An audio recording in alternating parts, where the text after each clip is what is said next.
Bienvenidos al canal.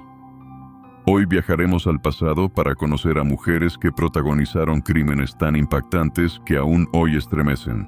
Casos antiguos, reales y aterradores. Si te gustan las historias oscuras de otras épocas, suscríbete, deja tu like y cuéntanos en los comentarios desde dónde y a qué hora nos estás viendo. Nos encanta leerte.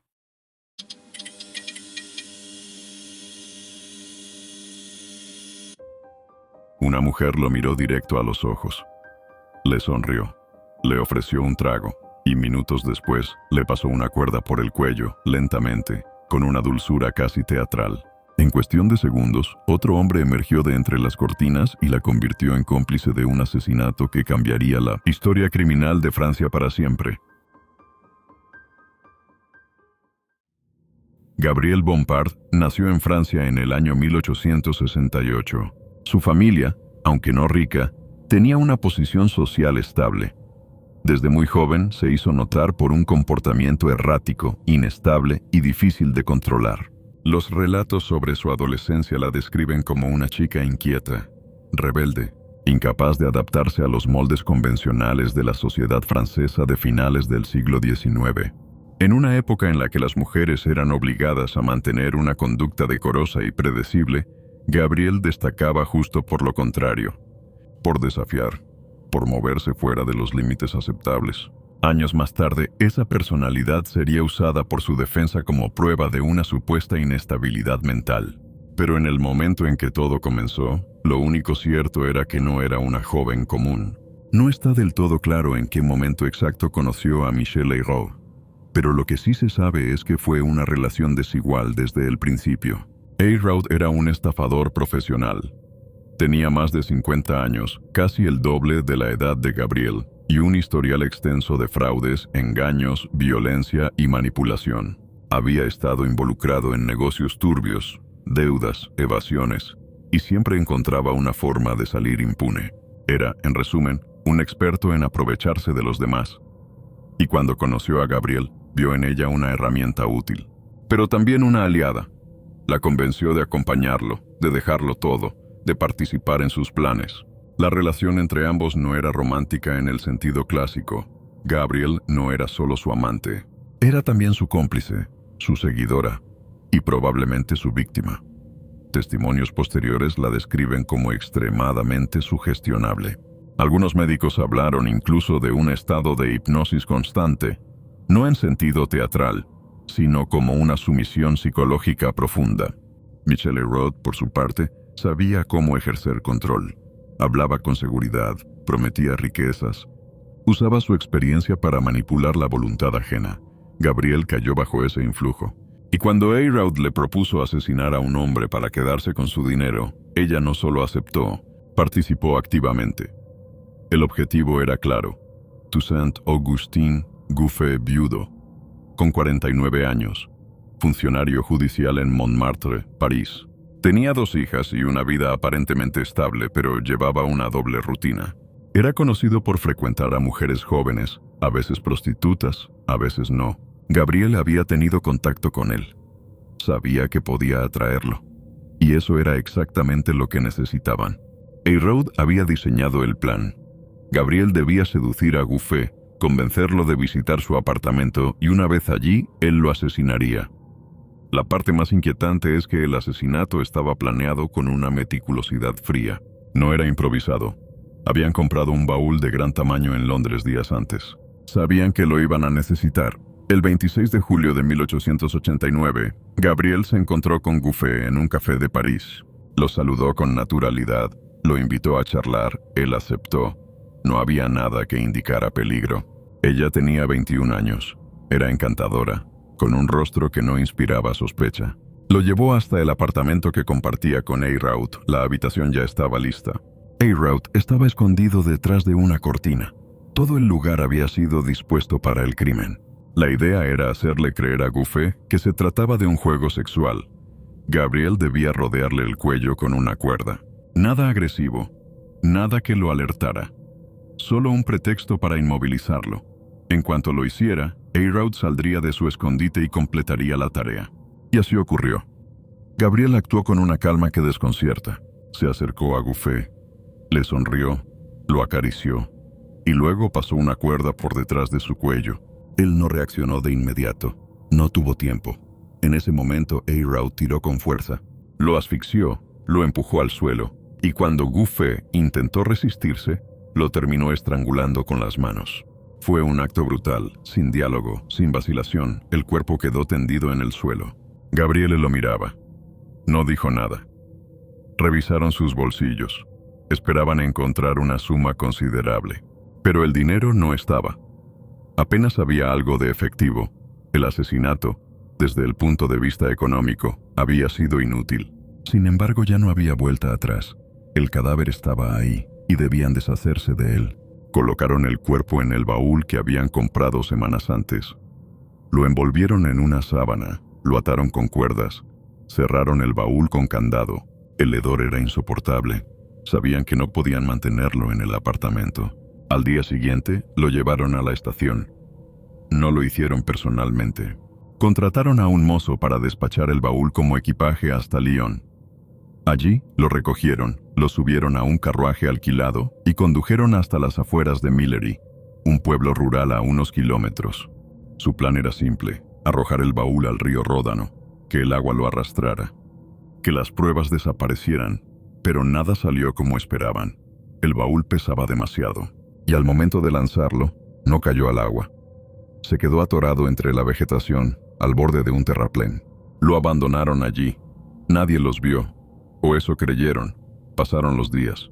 El 13 de agosto, un campesino de la zona encontró el baúl. Lo abrió. Lo que vio fue suficiente para alertar a la policía de inmediato. El cuerpo estaba descompuesto, irreconocible, con signos de haber sido atado y estrangulado.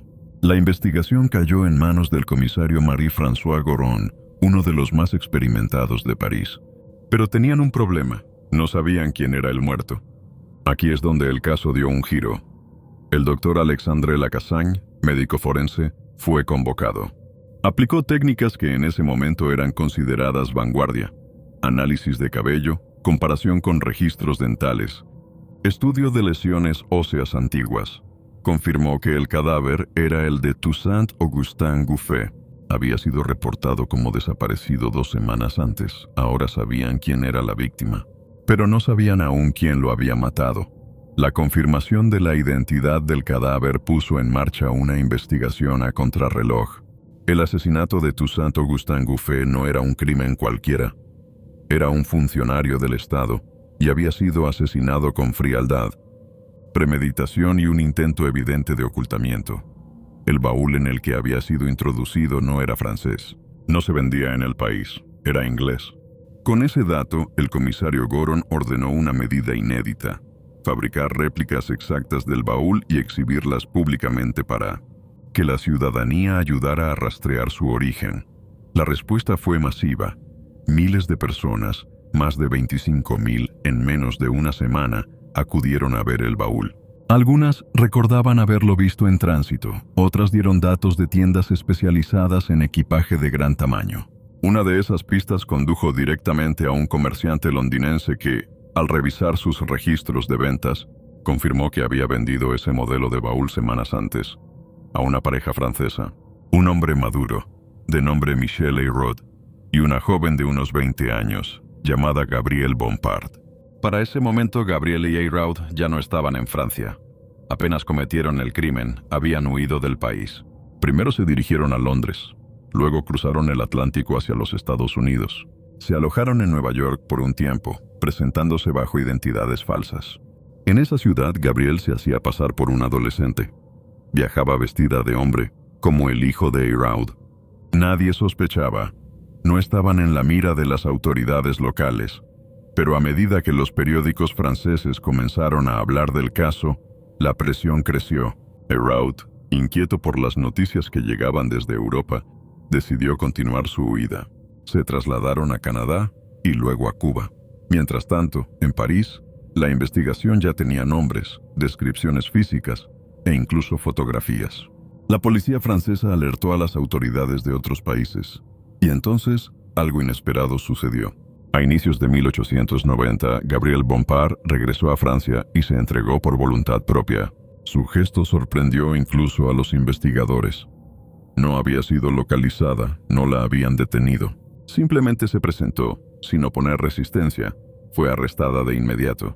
Durante los interrogatorios, ofreció una versión que generó polémica.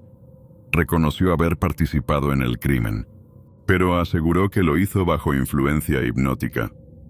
Según ella, Michel Eyraud ejercía sobre su mente un control total, y en el momento del asesinato, ella no tenía voluntad propia. No lo dijo como metáfora, lo sostuvo literalmente. Era, según afirmaba, una víctima más de Eyraud. Las autoridades no descartaron la posibilidad, pero necesitaban pruebas. Mientras tanto, continuaron la búsqueda de Michel Eyraud. Lo localizaron meses después, en junio de 1890, en La Habana. Estaba escondido, con documentos falsos, pero fue identificado gracias a una fotografía que había circulado por todo el mundo. Las autoridades cubanas lo detuvieron y lo extraditaron a Francia. Ya no había forma de evitar el juicio. El proceso judicial se celebró en diciembre de 1890, en el Tribunal de Assises de la Seine. El caso atrajo una atención mediática sin precedentes. Los periódicos publicaban cada detalle. El público hacía fila para conseguir un lugar en la sala. La opinión estaba dividida. Algunos veían en Gabrielle a una manipuladora fría y cómplice voluntaria. Otros la consideraban una joven dominada por un hombre mayor, sin capacidad de decisión propia. Durante el juicio, la defensa de Gabrielle llevó a varios expertos que declararon que ella sufría un estado de hipersugestión. Uno de ellos fue el profesor Jules Liégeois, especialista en hipnotismo, quien sostuvo que personas con ciertas características mentales podían ser inducidas a actuar contra su voluntad. Citó casos similares. Mostró estudios. Intentó convencer al jurado de que Gabrielle no era plenamente responsable de sus actos. Sin embargo, no todos estuvieron de acuerdo. Otros peritos afirmaron que Gabrielle era perfectamente consciente y que su comportamiento posterior al crimen, planificación, huida, cambio de identidad, demostraba una lucidez que contradecía la idea de sumisión total. Michel Eyraud no mostró remordimiento. Declaró que el crimen había sido un error, que no había intención de matar, solo de robar. Pero el tribunal no lo creyó. La evidencia era contundente.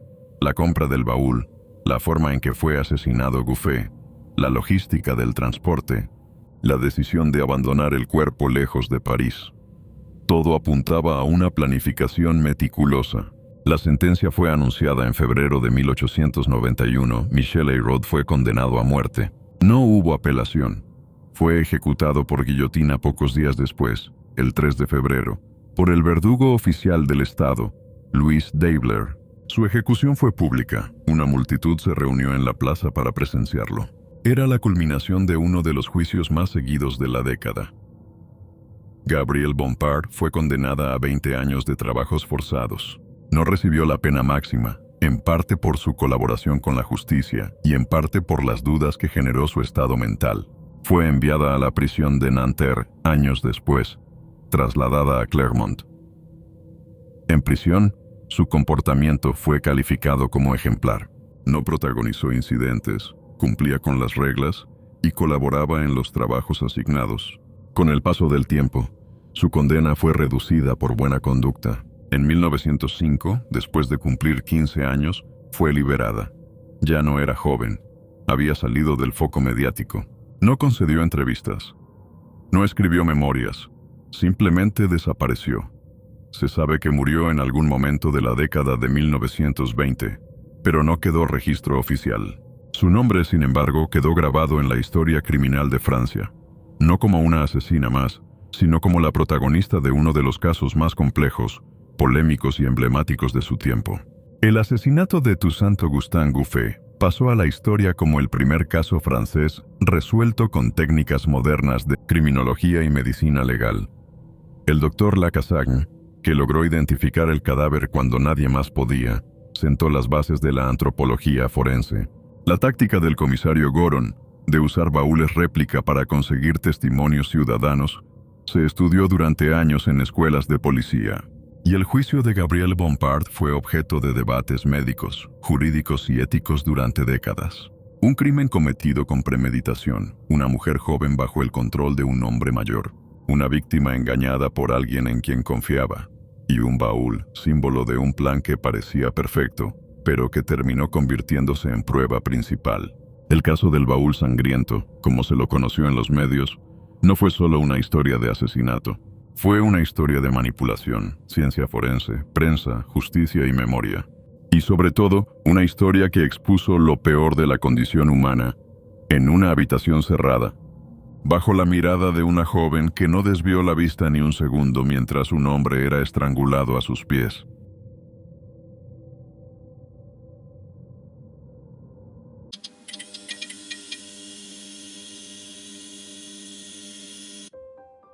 Tenía clase, tenía educación, sabía moverse entre ricos como si hubiera nacido entre ellos. Y eso fue lo que la hizo tan peligrosa.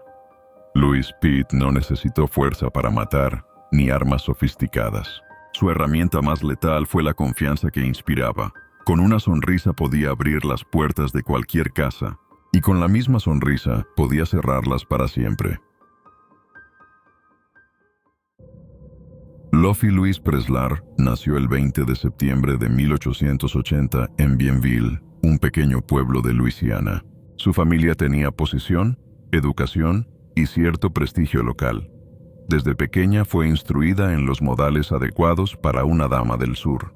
Aprendió música, lectura, protocolo y todo lo que debía saber una joven de clase acomodada.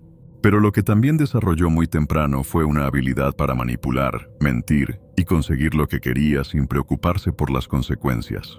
A los 15 años, fue expulsada de una escuela privada para señoritas, no por falta de disciplina académica, sino por robar a otras alumnas y mantener relaciones sexuales con varios compañeros, un escándalo grave en su época.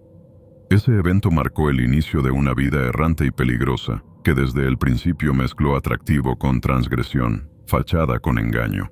Ya en su juventud, comenzó a recorrer distintos estados del sur de Estados Unidos. Se presentaba con diferentes nombres y narraba historias inventadas sobre su pasado. A veces decía ser hija de un banquero, otras veces se hacía pasar por viuda de un hombre influyente. Su verdadero origen quedaba atrás con cada tren que tomaba. Su meta era siempre la misma: encontrar a un hombre con dinero, ganarse su confianza y luego extraer de él todo lo posible, ya fuera mediante fraude, robo o en algunos casos, la muerte. En 1903, con 23 años, se casó con un hombre llamado Henry Bosley. No duraron mucho tiempo. 4 años más tarde, Bosley apareció muerto de un disparo en la cabeza. La versión oficial fue suicidio. No se investigó más allá. Louise no fue acusada. No lloró. No mostró afecto por el hombre con el que había compartido años. Simplemente siguió adelante. Al poco tiempo, volvió a casarse, esta vez con Harry Faurot. Otra relación que terminó en muerte. Faurote apareció colgado en la habitación de un hotel. Otra vez, se habló de suicidio. Otra vez, Louise salió ilesa. Otra vez, no se detuvo. Entre 1908 y 1915, vivió en distintos estados bajo alias como Anna Lee, Louise Gould o incluso nombres completamente inventados. En cada ciudad repetía el patrón. Llegaba vestida con elegancia, hablaba con fluidez de arte, literatura o política. Se presentaba como una mujer viuda o noble venida a menos. Y en pocos días ya había entablado relaciones con empresarios, banqueros o comerciantes de posición. Algunos de ellos perdieron grandes sumas de dinero. Otros, la vida. En 1913, en El Paso, Texas, fue arrestada por sospechas en la muerte de Joe Apple, un comerciante de diamantes con el que había tenido contacto. El cuerpo de Apple fue encontrado con signos de violencia. Había testigos que afirmaban haberla visto con él días antes. Pero no hubo pruebas suficientes. Louise fue liberada. No volvió a hablar del tema. En 1915 llegó a Los Ángeles. Tenía 35 años y un historial que nadie conocía. Se instaló con una identidad fija, Louise M. Pitte, usando el apellido de su último esposo legal. Richard Pitte era, nuevamente, una mujer respetable que nadie dudaba en recibir. Y fue ahí, en California, donde su historia tomaría el camino definitivo hacia el crimen. En 1920 conoció a Jacob C. Denton, un ingeniero de minas viudo que había hecho fortuna en la industria minera. Denton era reservado, elegante y solitario. Tenía una gran casa en el barrio de Wilshire y nadie sabía mucho sobre su vida personal. Louise se presentó como escritora, intelectual y mujer de mundo. Le pidió hospedaje temporal y él accedió. Fue un error irreversible. En mayo de ese mismo año, Jacob Denton desapareció. Su círculo cercano empezó a hacer preguntas. Louise, que aún vivía en la casa, ofrecía explicaciones cada vez más absurdas. Que había tenido una pelea con una mujer latina que le cortó el brazo con una espada. Que había ido a Arizona por negocios. Que estaba enfermo. Las versiones cambiaban, pero ella se mantenía tranquila. Mientras tanto, usaba el automóvil de Denton, su ropa, su casa, organizó reuniones sociales, invitó amigos, vivía como si fuera la propietaria. Incluso trajo a su hija pequeña a vivir allí. Cuando se le preguntaba por el paradero del dueño, respondía con confianza. Nadie la sospechaba. Nadie imaginaba lo que había bajo sus pies. Finalmente, en diciembre de 1920, tras 6 meses de desaparición, la policía recibió una denuncia concreta. Se inspeccionó la casa de Denton. En el sótano, se descubrió un cuerpo envuelto y enterrado. Era él. Tenía un disparo en la cabeza. Había estado allí desde mayo. Louise ya no estaba en la ciudad. Había huido a Texas, pero no logró ir muy lejos. Fue arrestada poco después en El Paso y extraditada a Los Ángeles. El juicio comenzó en 1921. El escándalo fue nacional. La prensa la retrataba como una viuda negra sofisticada, una criminal fría que mataba por codicia. Salieron a la luz sus antiguos matrimonios, los suicidios sospechosos, los fraudes, los cambios de nombre. Su imagen pública se desmoronó. El jurado no tardó en declararla culpable de asesinato en primer grado. La pena máxima era la muerte, pero, en un gesto de clemencia, los miembros del jurado recomendaron cadena perpetua. Louise fue enviada a la prisión de San Quentin. En San Quentin, Louise Pitt mostró una cara completamente distinta a la que había horrorizado a la sociedad. Se convirtió, según los registros penitenciarios, en una reclusa ejemplar, obediente, educada, trabajadora. Se ofrecía como voluntaria en la enfermería, ayudaba en la biblioteca y en los jardines, e incluso colaboraba con el periódico interno de la cárcel. Su comportamiento impecable contrastaba con su historial y pronto fue trasladada a la institución femenina de Tehachapi, donde las condiciones eran menos estrictas. Ahí siguió construyendo su imagen de mujer reformada. Durante sus años en prisión, mantuvo correspondencia con su esposo, Richard Pitt. Aunque habían pasado años separados, él le escribía cartas llenas de apoyo y esperanza. Sin embargo, con el tiempo, Louise dejó de responder. En 1924, Richard se suicidó. Dejó una nota dirigida a su hija en la que mencionaba sentirse rechazado y olvidado. Louise no pidió asistir al funeral. No expresó pena. Siguió con su rutina carcelaria sin alteraciones.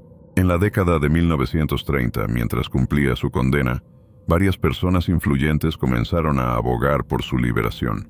Había logrado convencerlas de que su reinserción era posible, de que el crimen que había cometido fue un error aislado en una vida ahora dedicada al bien.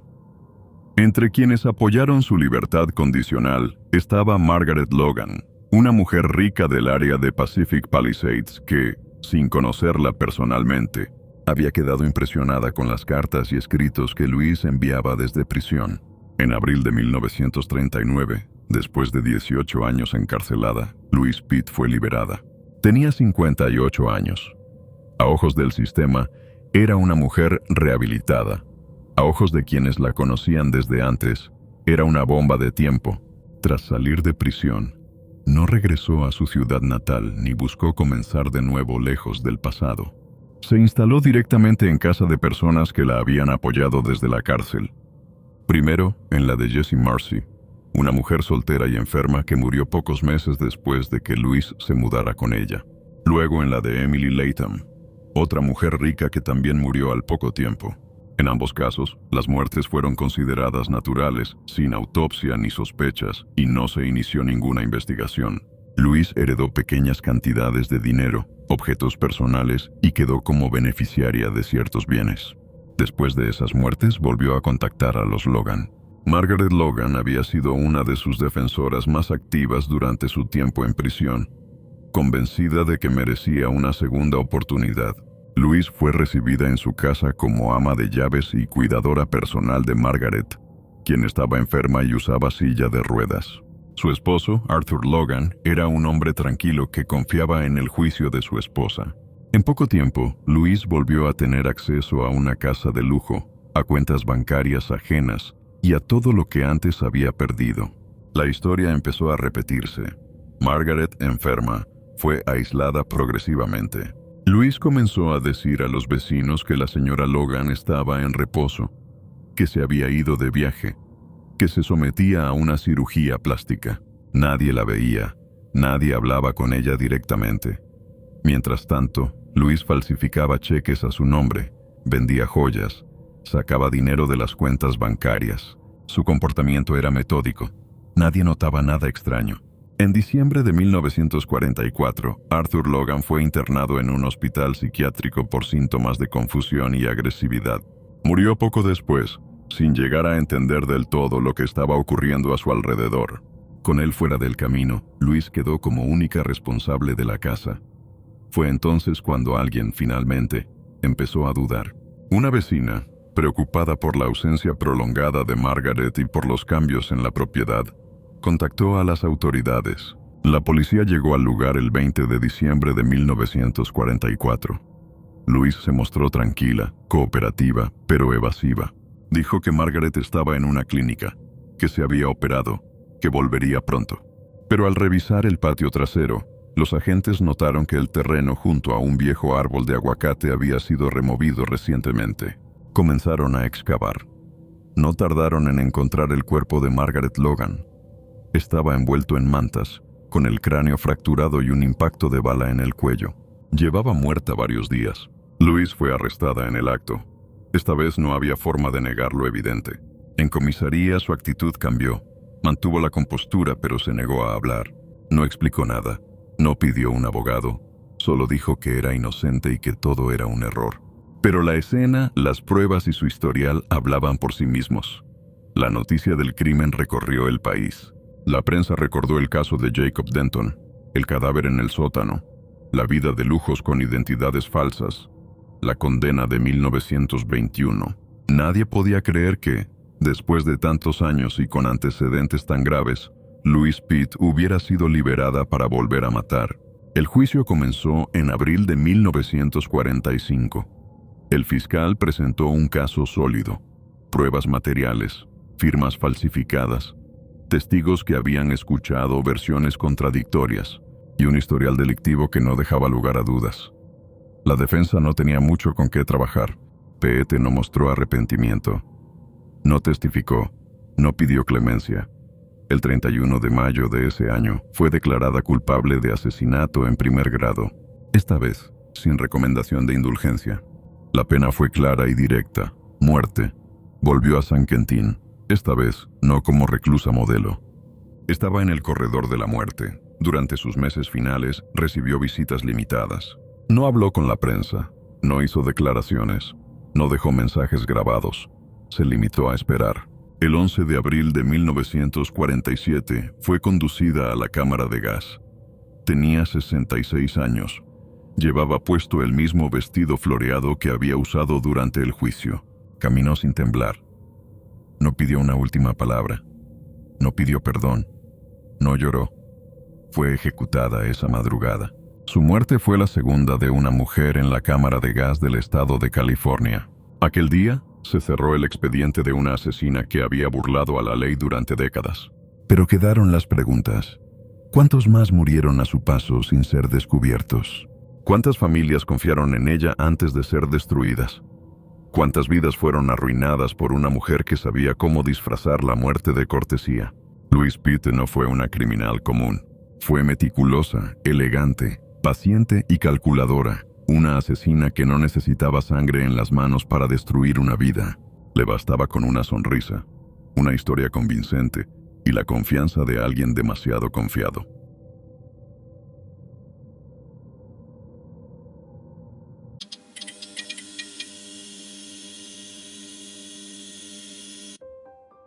Estaba desnuda, sumergida en agua fría, con la cabeza sumergida y el cuerpo inerte, como una muñeca olvidada. No había señales de lucha, no había sangre, solo una mujer joven muerta en la bañera de una casa vacía, y alrededor de su cadáver, el silencio helado de un crimen diseñado con precisión. Su nombre era Osei Sneed. Tenía solo 23 años, y su historia, tan retorcida como real, comenzaba mucho antes de ese baño sin vida. La vida de Oceana Wardlow Martin Sneed arrancó en septiembre de 1885, en un contexto marcado por el control, la apariencia y el dinero.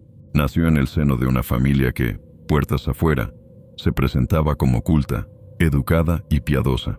Su madre, Caroline Bell Wardlow, provenía de una estirpe que llevaba generaciones dirigiendo escuelas femeninas cristianas en el sur de Estados Unidos. Las tías de Osei, Virginia y Mary, eran figuras respetadas en ese mismo mundo. Trabajaron en instituciones como el Central Female Institute en Murfreesboro, Tennessee, y otros internados privados donde enseñaban con severidad, vestidos siempre de negro y con una actitud rígida que empezaba a llamar la atención. Pero debajo de esa fachada académica, la familia escondía un historial de secretos, muertes sospechosas y un patrón inquietante: la cercanía constante a pólizas de seguro de vida. Años antes de que Osei naciera, otro miembro de la familia, el reverendo J. R. Wardlow, tío abuelo de Osei, había muerto en circunstancias poco claras, y la propia hermana menor de Caroline había fallecido cuando era solo una niña, también bajo la supervisión directa de la familia. Cada tragedia parecía ir acompañada de una indemnización. Con los años, Caroline se trasladó a Nueva York y se casó con Robert Sneed, un joven abogado. Juntos tuvieron a Osei, quien creció siendo hija única, sin hermanos, sin compañía, siempre bajo la tutela estricta de su madre. El padre murió pronto, dejando a Caroline sola con la niña. Desde entonces, la vida de Osei quedó completamente absorbida por las decisiones de su madre. A medida que crecía, las visitas de sus tías Virginia y Mary se hacían más frecuentes, hasta convertirse en una constante. Las tres mujeres, siempre vestidas de negro y comportándose de forma enigmática, parecían funcionar como un solo ente. Llevaban a Osei a todas partes, la aislaban del mundo y la sumían en un universo donde la obediencia no era una opción, sino un mandato. Para el año 1906, Osei era ya una joven adulta. Su madre, que controlaba todos los aspectos de su vida, decidió que debía casarse con un primo lejano, Fletcher Wardlow Sneed. La boda se realizó en secreto en Nueva York y luego se repitió públicamente en Nueva Jersey, presuntamente por motivos legales. Pero ni siquiera ese matrimonio le daría a Osei una salida real, porque Fletcher no era más que otra pieza en el tablero que manejaban las tres mujeres de negro. Apenas 2 años después de la boda, en 1908, nació su primera hija, Mary Alberta. Al poco tiempo llegó un segundo embarazo, pero el niño, llamado David Pollock Sneed, moriría en la infancia. Fletcher, mientras tanto, había comenzado a alejarse. Pronto desapareció sin dejar rastro. La versión oficial decía que había sido enviado al extranjero por motivos de trabajo. Pero luego se sabría que Fletcher había escapado al Canadá, vivía bajo otro nombre, y que el matrimonio, para él, había sido parte de una presión familiar de la que intentó deshacerse. Con el abandono de su esposo, el encierro de Osei se volvió más extremo. Fue confinada en una vivienda cada vez más deteriorada en East Orange, Nueva Jersey. La casa, rentada por Caroline a nombre de su hija, estaba casi vacía. No había muebles. No había calefacción, a veces ni comida. Los vecinos notaban que las ventanas estaban siempre tapadas y que las mujeres de negro entraban y salían en horarios irregulares, siempre sin saludar, siempre sin explicar nada. A medida que pasaban los meses, Osei empezó a perder peso. Su salud se debilitaba, sus apariciones públicas se redujeron hasta desaparecer. Cuando médicos fueron llamados, la encontraron en cama, débil, drogada y con claros signos de inanición. Un médico, el Dr. Simmons, quedó tan preocupado que intentó llevarle comida por su cuenta, pero fue expulsado por las tías, que aseguraban que Osei sufría de una enfermedad del alma, no del cuerpo. Ningún diagnóstico parecía tener importancia cuando la voluntad de las tres mujeres era la única ley dentro de la casa. Lo que Osei ignoraba, o no podía impedir, era que sobre su cabeza pesaban cerca de una decena de pólizas de seguro de vida. Caroline había contratado múltiples seguros con diversas compañías, en un valor total que se estimó en más de $30,000. Una suma enorme para la época. El problema era que muchas de esas pólizas estaban a punto de vencer, y los préstamos hechos sobre ellas por Caroline no se podrían pagar sin la muerte de su hija. La mañana del 29 de noviembre de 1909, la policía de East Orange recibió un llamado desde la casa alquilada a nombre de Osei Sneed. Lo hizo una de las mujeres de negro, Virginia Wardlaw. Dijo que su sobrina estaba muerta. El médico llegó al lugar alrededor de las 10 de la mañana. Lo primero que notó fue el silencio. Luego, el frío. Y después, el cuerpo. Osei estaba sumergida en una bañera con poca agua. Desnuda, inmóvil, fría. No había signos de violencia visibles. Junto a la bañera, una nota escrita a mano decía: "El agua se está enfriando. Espero que no me moleste, oh Babu Sneed". La nota pretendía ser un suicidio, pero algo no encajaba. El Dr. Simmons, al examinar el cuerpo, concluyó que la muerte no había ocurrido esa mañana. Probablemente llevaba muerta desde el día anterior. Cuando interrogó a Virginia sobre por qué no habían llamado a tiempo, ella respondió con evasivas. Dijo que había rezado toda la noche, que pensó que Osei despertaría, pero no pudo explicar por qué no pidió ayuda, ni cómo se encontraba el cuerpo tan limpio, ni por qué la vivienda parecía haber sido preparada para la escena. La policía empezó a investigar, y lo que descubrieron fue el inicio de uno de los casos criminales más extraños del siglo XX. La investigación reveló que la casa estaba casi vacía. Apenas había un par de sillas raídas y una mesa. No había calefacción, ni comida visible, ni ropa en los armarios. Las paredes tenían manchas y olor a humedad. Las ventanas estaban cerradas herméticamente, y no había señales de visitas recientes ni de vida cotidiana. La situación contrastaba con la idea de una familia acomodada que supuestamente debía cuidar a una joven madre con 2 hijos pequeños. Los vecinos declararon a la policía que hacía meses no veían a Osei salir de la casa. Las únicas personas que iban y venían eran las tías y su madre, quienes se mantenían herméticas y esquivas.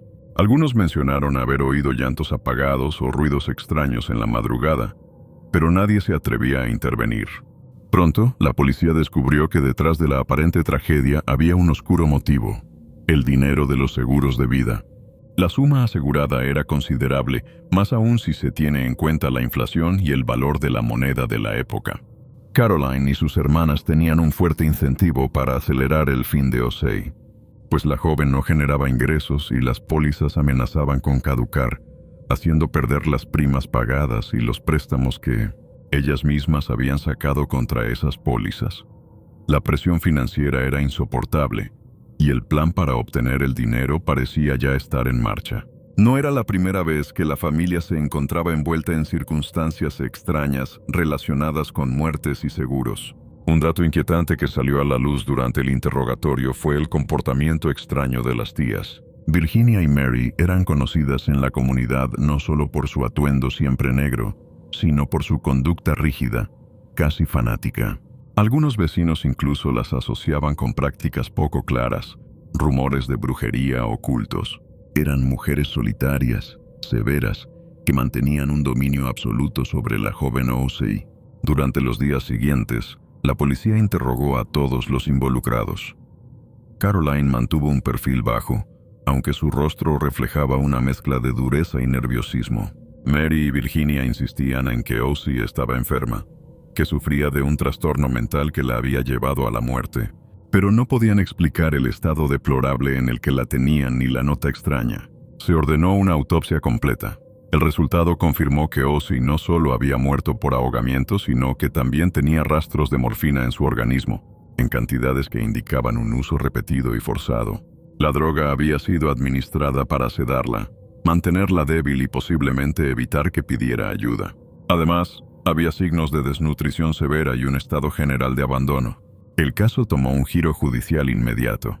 En diciembre de 1909, Caroline, Virginia y Mary fueron arrestadas y acusadas formalmente de asesinato.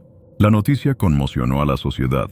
Era difícil comprender cómo tres mujeres, pertenecientes a una familia respetada y vinculada a la educación, podían ser sospechosas de semejante crimen. Virginia Wardlaw fue encarcelada mientras esperaba juicio. Su salud comenzó a deteriorarse rápidamente, posiblemente debido al estrés y la mala atención en prisión. En agosto de 1910, menos de un año después, Virginia falleció por inanición, irónicamente bajo circunstancias similares a las que se acusaba que había sometido a su sobrina. Caroline decidió declararse culpable de homicidio involuntario. Fue condenada a 7 años de prisión en enero de 1911. Sin embargo, su salud mental estaba en duda. Fue trasladada a un hospital psiquiátrico, donde murió en 1913. Su sufrimiento terminó, pero no sin dejar tras de sí una estela de preguntas y tragedias. Mary Sneed fue absuelta debido a un tecnicismo legal. La legislación de la época no contemplaba la figura de cómplice en homicidio. Aunque estuvo implicada, no pudo ser condenada formalmente. Tras el juicio, se mudó al oeste de Estados Unidos, alejándose para siempre de East Orange. Murió en California en 1937. En el trasfondo de todo, quedó la sospecha de que este no fue un caso aislado. Otros familiares habían muerto en circunstancias dudosas y poco aclaradas. Entre ellos, la hermana de Caroline, quien murió siendo niña, y cuyo esposo también falleció poco después. Las pólizas de seguro y las sumas millonarias que la familia logró cobrar dejaban la puerta abierta a la teoría de que la familia había estado involucrada en una red de asesinatos para beneficiarse económicamente. El caso de Ozzy Sneed se convirtió en un símbolo de las consecuencias de la avaricia, el control familiar extremo y la explotación. La prensa de la época lo denominó el misterio de la bañera de East Orange y cubrió ampliamente cada detalle, alimentando un aura oscura y misteriosa. Las tías de negro, el aislamiento, la nota críptica y la muerte lenta y cruel de una joven atrapada en una telaraña familiar que la devoró. El legado del caso quedó grabado en la historia criminal estadounidense como una advertencia sobre los peligros del poder desmedido dentro de las familias y la capacidad de algunas personas para ocultar horrores detrás de la respetabilidad. Si bien las heridas sanaron con el tiempo, la memoria de Ozzy Sneed y su trágico final siguen siendo una historia para no olvidar.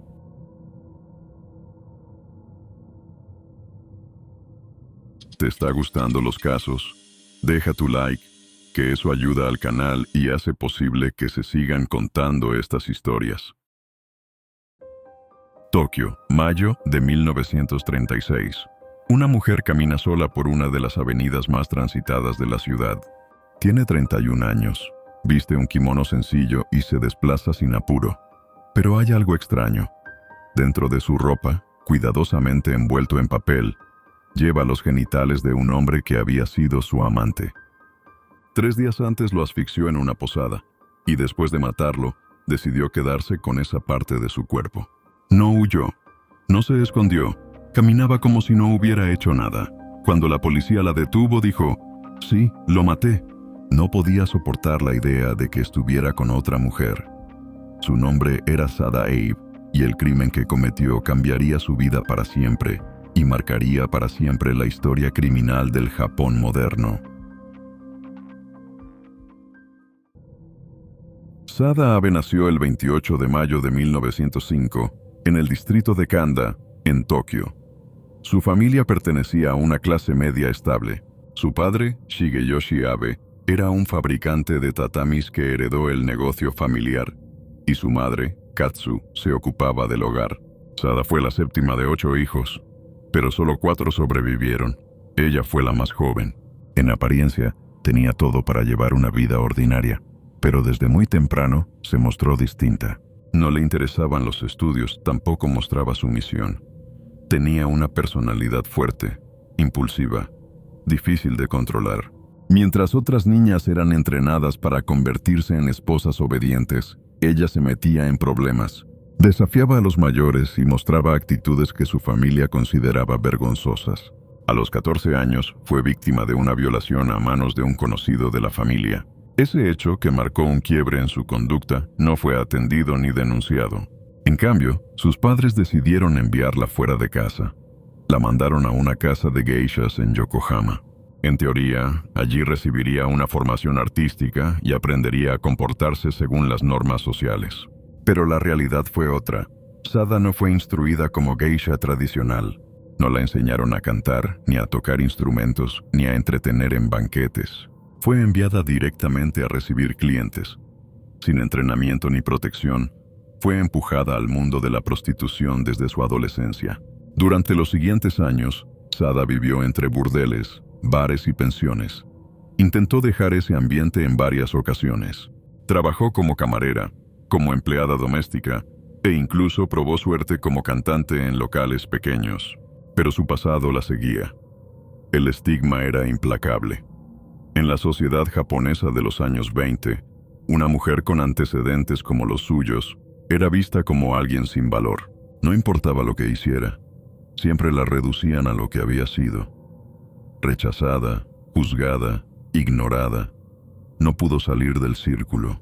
Con el tiempo su personalidad se volvió más inestable. Mostraba afecto de manera extrema.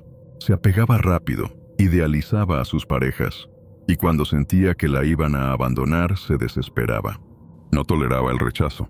No entendía las relaciones como algo pasajero. Necesitaba sentir que alguien le pertenecía por completo. Esa forma de pensar la llevó a tener relaciones intensas, pero también caóticas.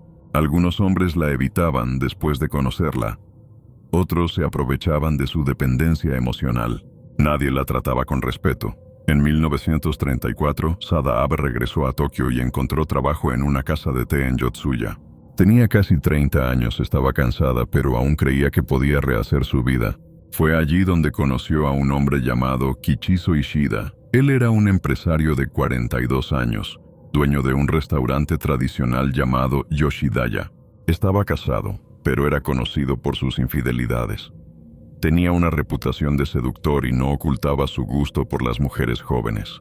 Cuando Sada lo conoció, quedó fascinada. Ishida era distinto a los hombres que había tratado. Era educado, hablaba con cortesía, tenía una imagen pulcra y elegante. Le hizo sentir algo que no había sentido antes, que era deseada no por obligación, sino por elección. Iniciaron una relación inmediata. En poco tiempo comenzaron a verse a escondidas, cada vez con más frecuencia. Se reunían en hoteles, pasaban días enteros juntos, comían, bebían y mantenían relaciones de forma intensa, casi sin descanso. Todo giraba en torno a la intimidad, al aislamiento, al placer. Pero para Sada era mucho más. Ella se había enamorado profundamente, y no como algo pasajero. Sentía que Ishida era suyo, que nadie más podía acercarse a él, que si no estaba con ella no debía estar con nadie. Él, en cambio, no parecía tener esa misma visión. Aunque disfrutaba de la relación, seguía con su vida normal. No hablaba de dejar a su esposa, no hacía promesas. Para él, era una aventura. Para Sada, era la única cosa que le daba sentido a su vida. En mayo de 1936, alquilaron una habitación en una posada del distrito de Nakano. Se registraron con nombres falsos y se quedaron allí por 3 días. Durante ese tiempo, casi no salieron. Comían dentro, pedían licor y mantenían relaciones constantemente. La intensidad física era total, pero también emocional. Ishida parecía agotado. Se quejaba de que no podía seguir el ritmo. Le pedía a Sada que bajara la intensidad, que descansaran. Ella, por el contrario, quería seguir. No solo por deseos, sino por miedo. Sentía que si paraba, él se iría, que si bajaba la guardia, lo perdería. La madrugada del 18 de mayo, mientras Ishida dormía profundamente, Sada tomó el obi, el cinturón del kimono, y lo enroscó con firmeza alrededor de su cuello. Lo había hecho antes, como parte de sus juegos sexuales. Pero esta vez no se detuvo. Apretó hasta que dejó de respirar. Luego se quedó a su lado. No lloró. No mostró pánico. Lo abrazó, lo cubrió y pasó la noche con él. Al día siguiente, tomó un cuchillo que había en la habitación y extrajo sus genitales. No por sadismo, sino por algo más extraño. Quería quedarse con una parte de él. Pensaba que así nadie más podría tenerlo. Los envolvió con cuidado, los guardó en su kimono, limpió lo necesario y escribió un mensaje con tinta sobre el cuerpo y las sábanas. Sada y Kichi, juntos para siempre. También talló su nombre en el brazo de Ishida con la hoja del cuchillo. Luego se vistió, salió de la posada y caminó por Tokio como si nada hubiera pasado. Durante los días siguientes, la noticia se esparció con velocidad. La policía había encontrado el cuerpo de Kichizo Ishida en la habitación de la posada el 20 de mayo. Estaba acostado boca arriba, cubierto con una sábana. Al principio pensaron que se trataba de una muerte accidental, quizá por una sobredosis de alcohol o por asfixia durante un acto sexual. Pero el descubrimiento del mensaje escrito y la mutilación dejó en claro que estaban ante un crimen deliberado. La escena era desconcertante. La herida no mostraba señales de furia ni de caos. Había sido realizada con precisión, como si fuera un ritual. El mensaje escrito en tinta negra sobre el pecho y las sábanas daba un aire aún más perturbador. Sada y Kichi, juntos para siempre. No había huellas de forcejeo. No había señales de robo. Todo apuntaba a una mujer que lo había amado y lo había matado. La policía encontró en la habitación los nombres falsos que habían utilizado para registrarse, pero los empleados de la posada recordaban bien a la pareja. Ella había sido amable, aunque algo extraña.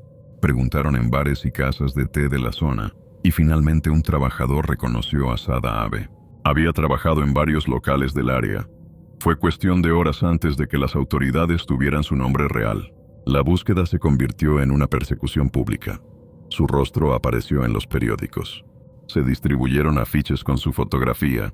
La ciudad entera hablaba de la mujer fugitiva que había matado por amor. Algunos la llamaban monstruo o otros heroína. Muchos simplemente no podían creer lo que estaban leyendo. Las estaciones de tren, los cines y los bares proyectaban fotos suyas o reconstrucciones del caso. En una época sin redes sociales ni televisión masiva, Sada Abe ya era una figura nacional. Finalmente, el 20 de mayo, mientras caminaba por la ciudad con el cuchillo y los genitales de Ishida aún en su ropa, fue detenida en el distrito de Shinagawa. No opuso resistencia. Cuando la interrogaron, confesó todo sin evasivas. Les dijo que lo había hecho porque lo amaba, porque no soportaba la idea de que él volviera con su esposa, porque pensó que si no podía tenerlo para ella sola, entonces no debía seguir viviendo. Sus palabras fueron escalofriantes por su calma. Durante el interrogatorio, explicó con claridad lo que había ocurrido en la posada. Dijo que habían pasado varios días juntos, que él había comenzado a mostrarse cansado, que temía que la dejara, y que decidió matarlo mientras dormía. No intentó justificar sus actos. Reiteró que lo había hecho por amor, y que no se arrepentía de haberlo retenido para siempre de esa manera. La prensa convirtió el caso en una obsesión colectiva. Cada detalle era analizado y discutido. Los periódicos competían por publicar las frases más impactantes del interrogatorio. La historia de Sada Abe vendía miles de ejemplares. Se imprimieron caricaturas, novelas por entregas y artículos firmados por escritores conocidos. Su imagen aparecía en los escaparates. Las editoriales publicaban versiones ficcionalizadas del crimen. Había obras de teatro, canciones populares, y hasta se decía que algunos jóvenes llevaban su retrato como si fuera un símbolo de rebeldía. La justicia, por su parte, se vio presionada por la atención mediática. El juicio comenzó en noviembre de 1936. El tribunal se enfrentaba a un dilema. ¿Debían juzgarla como una criminal despiadada o como una víctima de su propia historia? El juicio se llevó a cabo en medio de una cobertura exhaustiva. Las audiencias estaban llenas. Cada palabra suya era registrada por los medios. Sada se mantuvo serena durante todo el proceso. Contestaba con claridad. Explicaba sus acciones sin rodeos.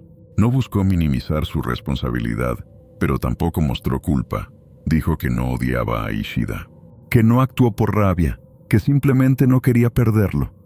Los jueces escucharon los testimonios, leyeron los informes médicos y revisaron su historial. Los psiquiatras determinaron que no padecía ningún trastorno mental grave, no era legalmente insana, era responsable de sus actos. El 21 de diciembre de 1936, el tribunal emitió su veredicto, culpable de asesinato y mutilación de cadáver. La sentencia fue de 6 años de prisión. Muchos lo consideraron una condena leve, dada la gravedad del caso. Pero el tribunal argumentó que se había tomado en cuenta su colaboración, su historial de vida, y el hecho de que no representaba un peligro general para la sociedad. La sociedad japonesa quedó dividida. Algunos opinaban que era demasiado poco, otros que era justo. Sada Abe fue encarcelada en la prisión de mujeres de Tochigi. Pasó sus años de reclusión con disciplina. No causó problemas. Se dedicó a leer y escribir. Recibía cartas constantemente, algunas de admiradores, otras de personas que querían entenderla. En 1941, fue liberada antes de cumplir la sentencia completa, gracias a una amnistía general que se concedió durante la Segunda Guerra Mundial. Pero la libertad no la liberó de su fama. Era imposible llevar una vida anónima. Donde iba, era reconocida. Su rostro seguía apareciendo en publicaciones, y su nombre era sinónimo de escándalo. Intentó desaparecer del ojo público, pero no lo consiguió. Su historia ya era parte del imaginario nacional. La Sada Abe real había sido devorada por la figura que los medios habían construido. En 1947, publicó una autobiografía en la que relató su vida con crudeza y sin dramatismo. No intentó limpiar su imagen ni provocar compasión. Solo expuso los hechos. El libro fue un éxito de ventas. A partir de entonces, su figura fue usada por escritores, cineastas y artistas como símbolo de obsesión, deseo, posesión e incluso rebeldía frente al sistema. Durante las décadas siguientes, su rastro se volvió más tenue. Algunos informes afirman que se convirtió al budismo y pasó sus últimos años en un templo, alejada del mundo. Otros aseguran que cambió de identidad y vivió como empleada doméstica en una ciudad costera. No hay registros definitivos sobre su muerte. Algunas fuentes sostienen que falleció en 1970, otras dicen que vivió hasta los años 80. Lo cierto es que su historia no terminó con su desaparición física. Sada Abe se convirtió en uno de los casos más estudiados, debatidos y reinterpretados de la historia criminal del Japón. Fue retratada en películas, novelas, documentales y estudios académicos. Su nombre ya no representa solo a una mujer que mató por amor, representa una pregunta que sigue sin respuesta. ¿Hasta dónde puede llegar una persona cuando se cruza el deseo con el abandono, la necesidad con el rechazo y el amor con la obsesión?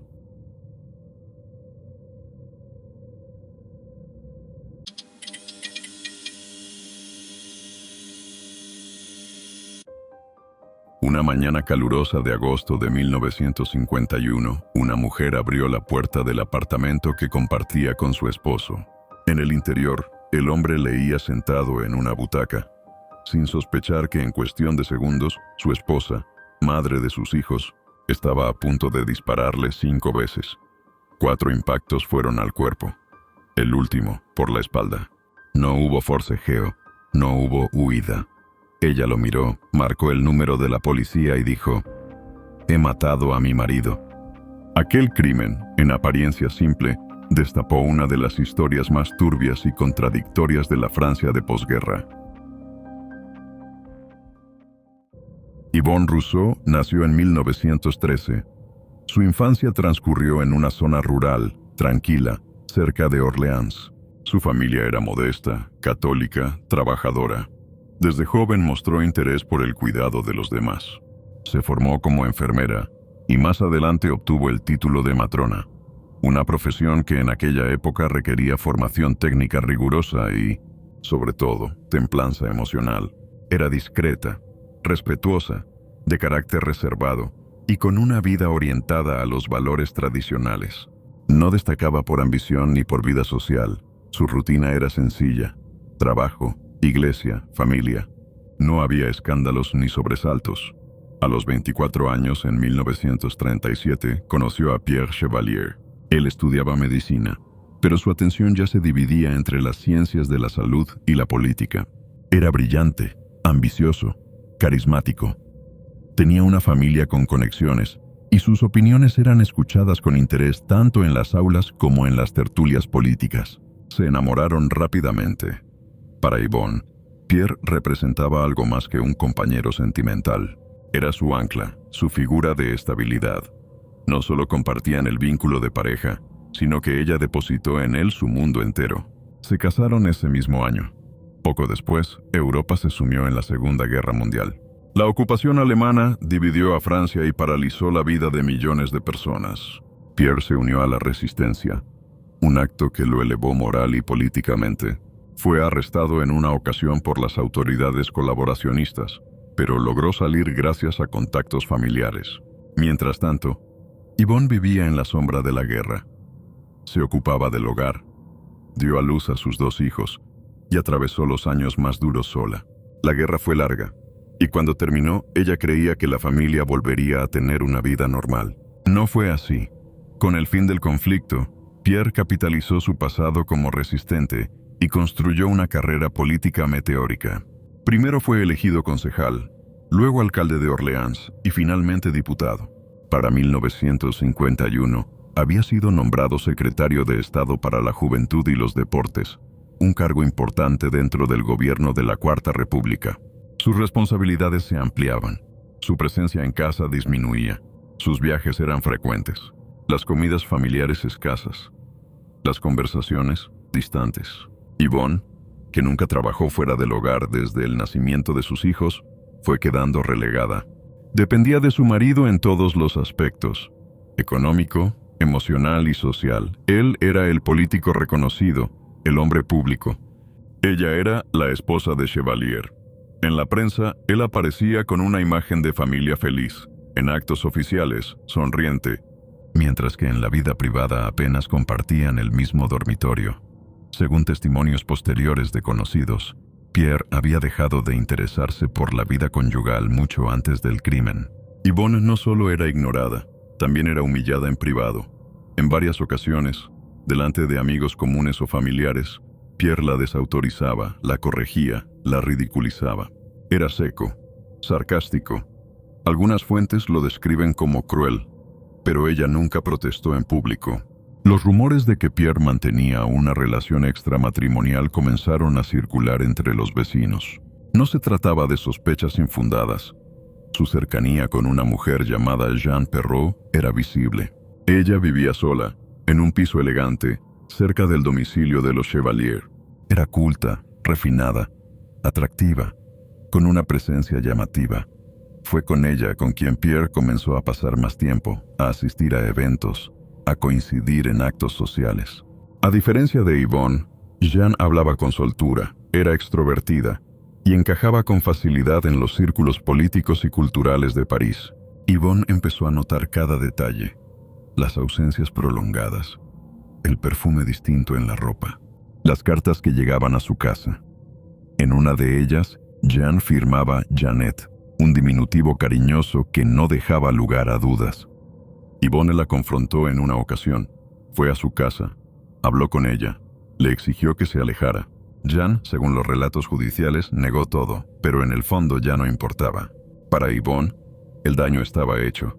Había dedicado su vida entera a un hombre que ahora no solo la ignoraba, sino que tenía otra, y lo hacía públicamente, como si ella no existiera. Las humillaciones no se detuvieron. En un viaje a París, en casa de amigos comunes, Yvonne enfrentó a Pierre delante de los presentes. Le pidió que dejara de ver a Jean. Él no respondió. Salió de la habitación y la dejó sola.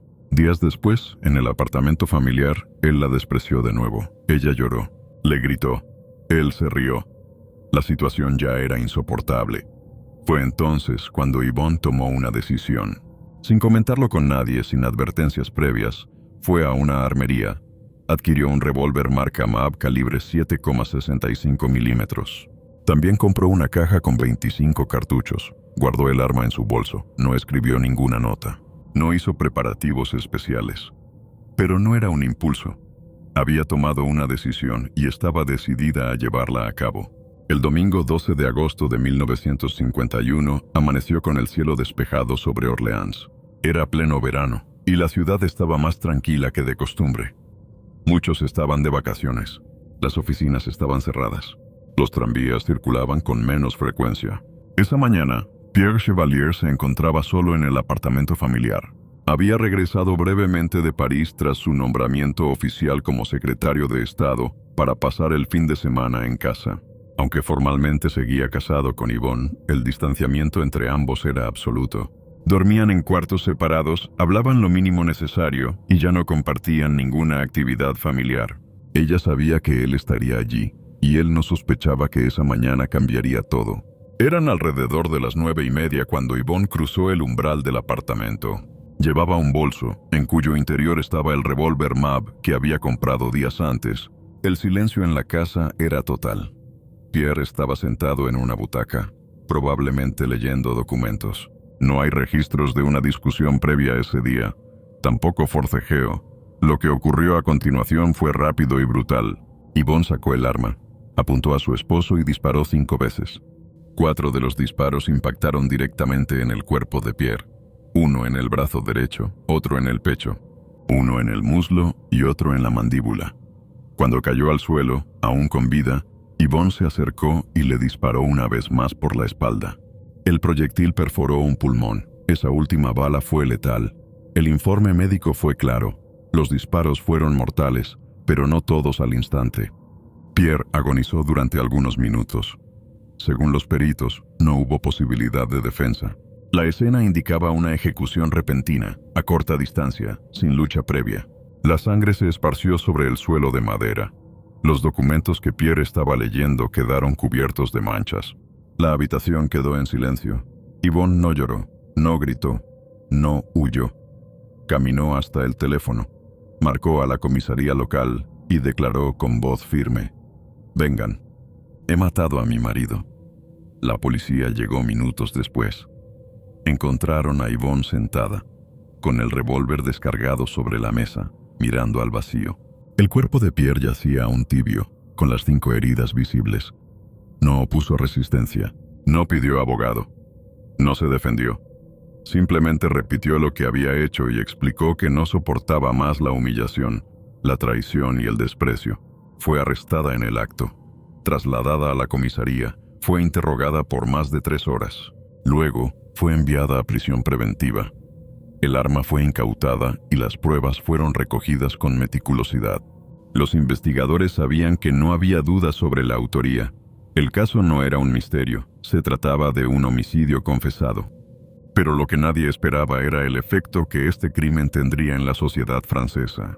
En pocas horas, la noticia recorrió todo el país. Los periódicos de la mañana siguiente llevaban titulares en primera plana. El secretario de Estado Pierre Chevalier asesinado por su esposa. Las radios interrumpieron su programación habitual. La prensa amarillista se volcó sobre los detalles personales, los conflictos matrimoniales, la infidelidad con Jean Perrault, la figura discreta pero sacrificada de Yvonne. En lugar de condenarla inmediatamente, muchos medios empezaron a presentarla como una víctima de las circunstancias, una mujer llevada al límite por el abandono y la traición. El gobierno, por su parte, reaccionó con cautela. Algunos colegas de Pierre expresaron su sorpresa, pero evitaban declaraciones comprometedoras. Otros simplemente dijeron que se trataba de una tragedia familiar. Jean Perrault desapareció del foco mediático. Se negó a hacer declaraciones y abandonó Orleans semanas después. A nivel político, la muerte de Pierre supuso una pérdida, pero el escándalo se desvió rápidamente hacia su vida privada más que hacia su función pública. Mientras tanto, Yvonne fue enviada a prisión provisional. Allí permaneció más de 1 año a la espera del juicio. Durante ese tiempo, se mantuvo alejada de los medios. No concedió entrevistas. Sus abogados comenzaron a preparar la estrategia de defensa. Pero algo más estaba ocurriendo fuera de los tribunales. Una ola de simpatía social empezó a crecer a su favor. La figura de Yvonne como esposa traicionada, despreciada, víctima de un marido adúltero y frío, caló profundamente en la opinión pública. Numerosas cartas llegaron a la prisión, muchas escritas por otras mujeres, madres, esposas, que decían entender su dolor. Los abogados se apoyaron en esta construcción pública para montar la defensa. Argumentaron que no se trataba de un crimen planeado, sino de un acto desesperado cometido en estado de sufrimiento emocional extremo. La defensa buscó evitar la imagen de una asesina y la presentó como una mujer frágil, sobrepasada por la humillación constante, sin recursos emocionales ni económicos para enfrentar el abandono. Un peritaje psiquiátrico fue solicitado y los especialistas concluyeron que, si bien Yvonne no tenía una patología mental, su estado de ánimo en el momento del crimen era de intensa alteración. El juicio se celebró finalmente el 5 de noviembre de 1952, en la Cour d'assises de la Marne, en la ciudad de Reims. Se trasladó allí para evitar la presión mediática y el ambiente cargado de Orleans. El tribunal estaba compuesto por un juez presidente, un fiscal y 7 jurados, todos hombres. Desde el primer momento, la estrategia de la defensa fue evidente: humanizar a Yvonne, minimizar la premeditación y centrar la atención en el sufrimiento conyugal. La sala estaba llena. Había periodistas de todos los rincones del país. Yvonne entró vestida de manera sobria, sin maquillaje, con el rostro cansado. Caminó con lentitud. Se sentó en el banquillo de los acusados y escuchó la lectura de los cargos. Asesinato con arma de fuego, con premeditación. El fiscal, sorprendentemente, no pidió la pena máxima, no exigió cadena perpetua. Solicitó una pena de solo 2 años de prisión, reconociendo que existían circunstancias atenuantes. Fue una petición insólita para un caso de homicidio confeso. El juicio duró solo un día. Yvonne declaró con voz baja. Admitió haber disparado. Dijo que no pensaba matarlo cuando compró el arma, sino asustarlo, hacerlo reaccionar. Afirmó que todo se precipitó en un instante de desesperación, que no podía seguir viviendo como una sombra, que la traición de Pierre, sumada a los años de humillación, la había destruido por dentro. No lloró. Habló sin adornos, sin dramatismo. Los testigos de la defensa respaldaron su historia. Algunos relataron la frialdad de Pierre. Otros hablaron de las cartas de Jean. Los abogados insistieron en que no se trataba de una asesina, sino de una mujer arrastrada a un punto de quiebre. La deliberación del jurado duró 45 minutos. El veredicto fue absolutorio. Yvonne fue declarada no culpable por unanimidad. Cuando el fallo fue leído, hubo una mezcla de silencio y suspiros en la sala. Afuera la multitud estalló en aplausos. La justicia había absuelto a una mujer que mató, pero que para muchos no merecía castigo. Yvonne salió del tribunal en libertad. No pasó un solo día más en prisión. Su caso fue cubierto durante semanas, con titulares que la convertían casi en una heroína trágica.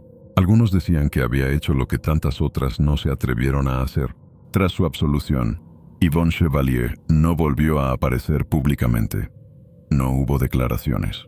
No hubo entrevistas. Su rostro, que había estado en las portadas de todos los periódicos del país durante más de un año, desapareció por completo. Fue una decisión premeditada. Sus abogados, su familia y varios miembros del clero le recomendaron que abandonara la vida pública y evitara cualquier exposición adicional. La atención mediática ya había cumplido su ciclo. La sociedad la había perdonado. Pero cualquier intento de capitalizar la atención o de reivindicarse como figura pública habría sido mal visto. Era momento de desaparecer. Poco después del juicio, Yvonne se trasladó con sus hijos a la Guayana Francesa, un territorio de ultramar al norte de América del Sur. Allí, en la ciudad de Saint-Laurent-du-Maroni, comenzó una nueva vida. No llegó como celebridad, no usó su apellido completo. Se presentó simplemente como Madame Chevalier, una viuda con experiencia en enfermería que buscaba colaborar en servicios sanitarios. Y la aceptaron. El Hospital André Buron, que por entonces era uno de los pocos centros de atención de la región, le dio un lugar. No fue un empleo formal al inicio. Trabajó como voluntaria, asistiendo en salas de partos y clínicas rurales. Luego se dedicó también a formar personal auxiliar y dar cursos elementales de higiene y salud materna. En ese entorno remoto, lejos de los ecos de París, Yvonne vivió casi 2 décadas en silencio. Sus hijos crecieron allí. No hay registros de que haya mantenido contacto con Jean Perrault, ni con familiares del difunto Pierre. La familia Chevalier, por parte de él, cortó todo vínculo. Algunos medios intentaron ubicarla con el paso del tiempo, sobre todo en aniversarios del crimen, pero ella se negó siempre a hablar. Un periodista que viajó a Guayana en 1961 intentó entrevistarla sin éxito. Según su informe, Yvonne lo recibió en la puerta de una clínica con gesto sereno y le dijo: «No tengo nada que añadir a lo que ya fue dicho en el tribunal». En 1963, tras más de 10 años en América del Sur, Yvonne regresó a Francia. No volvió a Orléans. Se instaló en la Motte-Beuvron, una pequeña comuna del departamento de Loire-et-Cher, al sur de París. Allí, ya con más de 50 años, vivió en una casa modesta, retirada del centro, junto a uno de sus hijos. Se dedicó a labores comunitarias menores. Participó ocasionalmente en actividades religiosas y nunca volvió a involucrarse en ninguna vida pública ni institucional. Los vecinos la conocían como una señora mayor, silenciosa, amable, que no hablaba mucho de su pasado. Algunos no sabían quién era realmente, otros sí, pero nadie decía nada. Murió el 2 de noviembre de 1984 a los 72 años de causas naturales. No hubo cobertura mediática, no hubo obituarios destacados. Fue enterrada en el cementerio local en una tumba discreta. En la lápida, solo su nombre, Yvonne Chevalier, sin mención a Pierre, sin referencias políticas, sin fechas de infamia. Ningún miembro de la familia de su esposo asistió al entierro.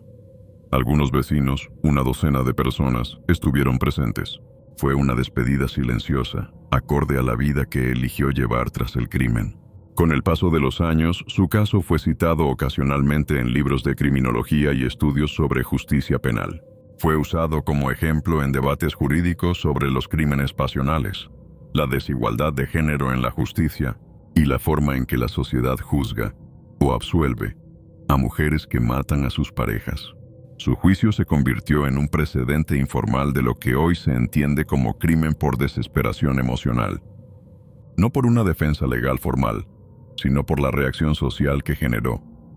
Varios historiadores han debatido si Yvonne fue realmente una víctima o si se benefició de una indulgencia que otros no habrían recibido. Algunos señalan que, de haber sido un hombre quien matara a su esposa bajo excusas similares, el castigo habría sido ejemplar. Otros sostienen que la absolución de Yvonne reflejaba una sociedad que empezaba a reconocer el sufrimiento oculto de muchas mujeres, aunque no tuviera aún las palabras para nombrarlo: humillación emocional, dependencia forzada, control psicológico. En cualquier caso, el suyo fue un crimen que dividió, pero que no desapareció. Décadas después, documentales producidos por cadenas francesas como France 3 retomaron su historia. En uno de ellos, dirigido por Dominique Ad, se reconstruyó la escena del crimen. Se entrevistó a juristas de la época y se reflexionó sobre cómo los mismos hechos serían juzgados en tiempos actuales. El caso fue presentado como una cápsula de una época. Un momento donde la justicia penal, la moral social y los roles de género convergieron de forma caótica. Yvonne Chevalier, la mujer que un día disparó 5 veces a su esposo, no volvió a matar, no volvió a amar, no volvió a hablar. Y aún así, su silencio posterior no logró borrar del todo el eco de aquel disparo final.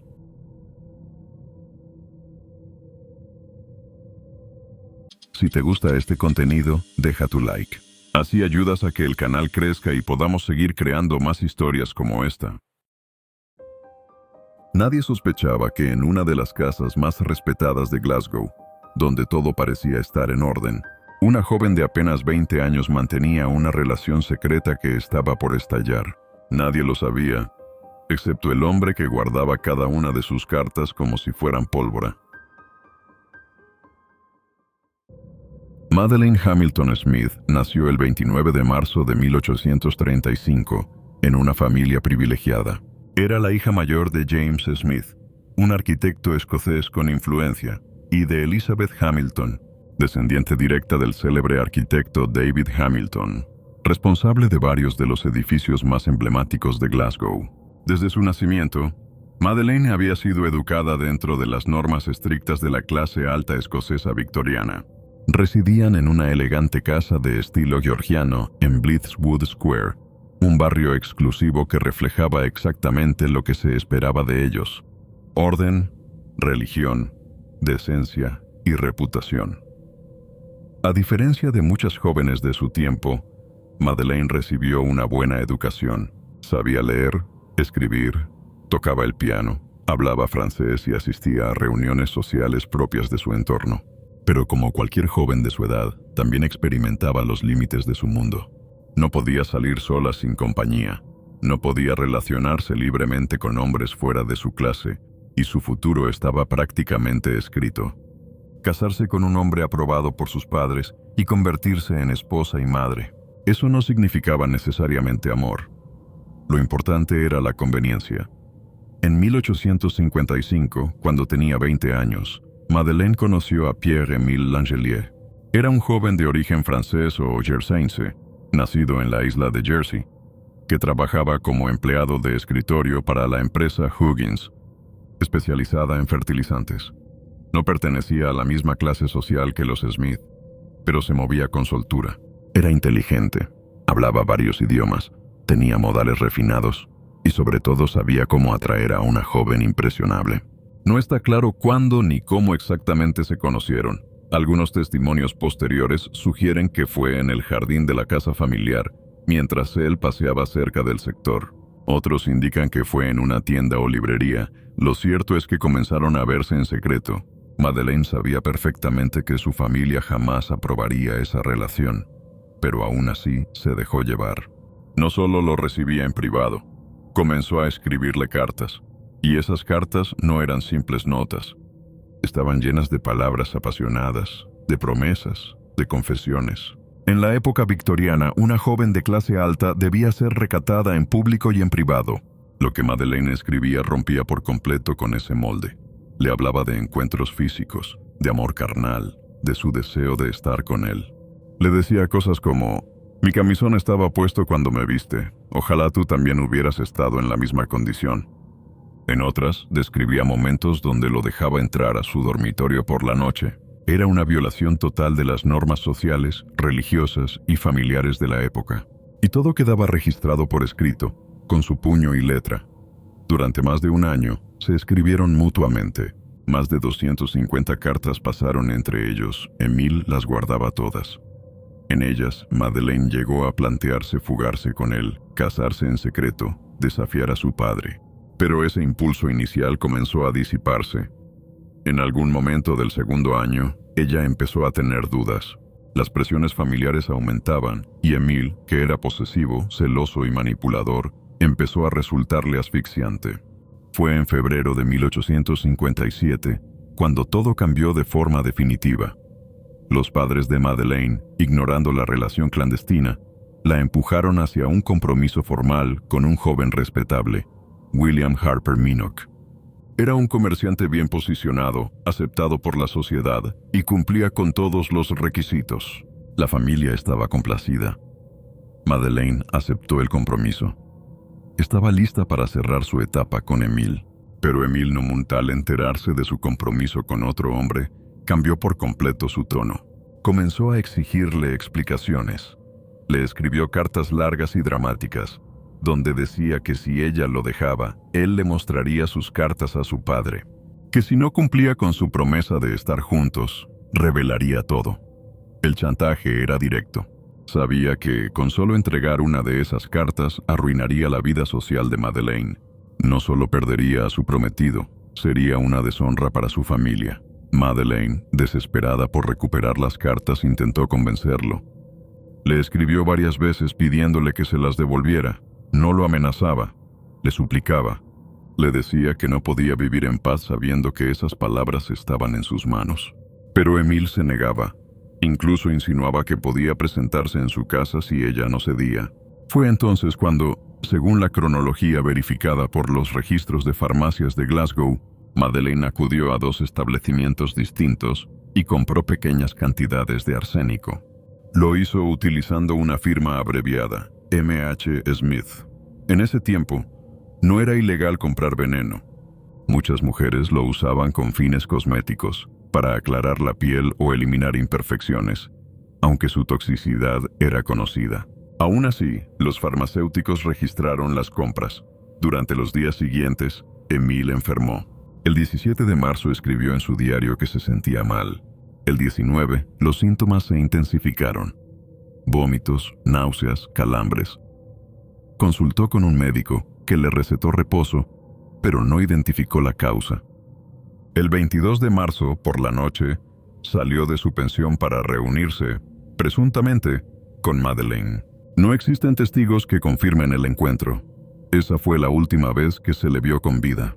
A la mañana siguiente, el 23 de marzo, fue encontrado muerto en su habitación. El dueño de la pensión notó que no se había levantado, y al entrar, lo halló en la cama, pálido, con signos de vómito seco. El médico que examinó el cuerpo sospechó envenenamiento, por lo que se ordenó una autopsia inmediata. El análisis del contenido estomacal reveló una gran cantidad de arsénico. La investigación policial se activó de inmediato. Se revisaron sus pertenencias. Allí encontraron el baúl con las cartas. Muchas estaban numeradas, fechadas, y mostraban la evolución de la relación. La policía examinó los textos. Entre ellos había mensajes recientes, donde Madeleine le suplicaba que le devolviera todo. También encontraron entradas en su diario donde Emile decía que M. le había prometido volver a verlo y que le daría algo especial. Al verificar los registros farmacéuticos, se confirmó que Madeleine Smith había comprado arsénico los días 19 y 21 de marzo. La muerte ocurrió el 23, era imposible ignorar la conexión. Madeleine fue detenida el 31 de marzo. El arresto de Madeleine Smith generó conmoción inmediata. La noticia recorrió Glasgow, Edimburgo y Londres en pocas horas. En cuestión de días, los periódicos ya publicaban titulares con su nombre en letras grandes, describiéndola como la joven asesina de Blitzwood Square.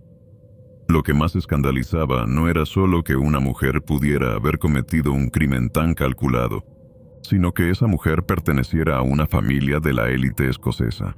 El caso no tardó en convertirse en un espectáculo nacional. La acusación era clara. Madeleine Smith estaba siendo juzgada por el asesinato de Pierre-Émile Langelier mediante envenenamiento con arsénico. Premeditado, con móvil pasional y pruebas circunstanciales que, aunque no directas, eran inquietantemente sólidas. El juicio se celebró en el Tribunal Supremo de Justicia de Edimburgo, a finales de junio de 1857. Desde el primer día, las filas de espectadores rodeaban el edificio. No había suficientes asientos para periodistas, miembros del público y curiosos. Fue uno de los primeros casos criminales en Escocia que atrajo cobertura diaria de la prensa escrita en tiempo real. Madeleine llegó al tribunal acompañada de sus padres. Vestía de negro, con un velo discreto, y mantenía una expresión neutral. Durante las primeras sesiones, no mostró emoción. No lloraba, no hablaba, solo escuchaba atentamente mientras el fiscal leía los cargos.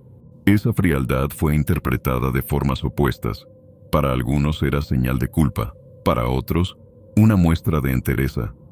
La fiscalía basó su estrategia en una secuencia lógica de eventos. Presentaron como evidencia los registros de compra de arsénico a nombre de M. H. Smith en dos farmacias diferentes de Glasgow, fechadas el 19 y el 21 de marzo, apenas días antes de la muerte de Langelier.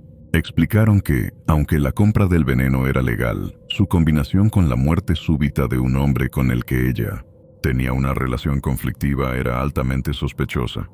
La segunda pieza clave de la acusación fueron las cartas. El tribunal permitió la lectura de varios fragmentos, y aunque algunos fueron censurados parcialmente por su contenido sexual, otros fueron expuestos en detalle. Las cartas demostraban que Madeleine había tenido relaciones íntimas con Emile, que lo había amado apasionadamente, y que luego había intentado cortar la relación cuando se comprometió con Minogue. Las últimas cartas eran súplicas. Madeleine le pedía que destruyera la correspondencia anterior. También hablaba de encuentros nocturnos y de darle algo especial. Para la fiscalía, eso especial era el veneno. En tercer lugar, se presentó el diario personal de Emile, donde él había anotado en varias entradas que esperaba volver a ver a M, que ella lo había citado y que le llevaría algo. Uno de los últimos registros indicaba que esperaba un encuentro con ella la noche del 22 de marzo. Esa misma noche murió. La fiscalía no tenía testigos directos del envenenamiento, ni pruebas materiales que demostraran que Madeleine había estado físicamente con Emile ese día, pero argumentaron que el conjunto de evidencia indirecta las compras del veneno, las cartas, el motivo emocional y el patrón de salud de la víctima formaban un cuadro suficientemente claro como para una condena. La defensa, liderada por John Inglis, abogado respetado que más tarde sería nombrado Lord Presidente del Tribunal de Sesión, se centró en desarmar punto por punto cada parte del caso de la acusación. Primero, negó categóricamente que Madeleine se hubiera reunido con Emile la noche del 22. Afirmó que no existía prueba alguna, ni un testigo, ni una señal, que demostrara que ella había salido de su casa esa noche. El portón estaba cerrado. El personal de servicio no la vio salir, y su dormitorio no mostraba señales de ausencia. Segundo, la defensa cuestionó la interpretación de las compras de arsénico. Aunque era cierto que Madeleine había adquirido el veneno, también era un hecho que muchas mujeres lo compraban para usos cosméticos. Era una práctica común usarlo diluido en agua para blanquear la piel o tratar acné. Y según las leyes de la época, no se requería receta médica si la persona decía que era para uso doméstico. Además, el hecho de que ella firmara con sus iniciales reales, M.H. Smith, era presentado por la defensa como una señal de que no ocultaba nada. Si hubiera querido envenenar a alguien, ¿habría usado su nombre verdadero? Tercero, se presentó una hipótesis alternativa, la del suicidio. El abogado defensor planteó que Langelier, deprimido por el rechazo de Madeleine y el fracaso de su chantaje, podría haber decidido quitarse la vida. Recordó al jurado que él trabajaba en una empresa de productos químicos y tenía acceso al arsénico. También se apoyó en pasajes de su diario donde Emile hablaba con un tono melancólico, incluso desesperado. Finalmente, la defensa apeló al contexto social. Recordó al jurado que Madeleine era una mujer joven, sin antecedentes, sin historia de violencia, con una educación religiosa estricta, y que en ningún momento había huido o escondido sus compras. Su serenidad durante el juicio fue usada a su favor. Si realmente hubiera envenenado a un hombre por venganza, no habría mostrado al menos un rastro de culpa o nerviosismo. El juicio duró 9 días. Cada jornada era seguida con atención por la prensa. Las ilustraciones de Madeleine, los retratos del tribunal, los fragmentos de cartas, los testimonios de los farmacéuticos y los análisis forenses eran reproducidos al día siguiente en diarios de todo el Reino Unido. Era un juicio ejemplar: clase alta, sexo, veneno, cartas y una mujer joven acusada de asesinato. Todo en una misma sala. El 30 de junio de 1857 el jurado se retiró a deliberar. Pasaron menos de 9 horas antes de regresar. El veredicto fue pronunciado en voz alta ante la sala repleta: Not proven. Ese veredicto, único del sistema escocés, no significa inocencia, tampoco significa culpabilidad. Es un punto intermedio. El jurado no estaba convencido de que hubiera pruebas suficientes para condenarla, pero tampoco creían que fuera completamente inocente. Fue liberada de inmediato.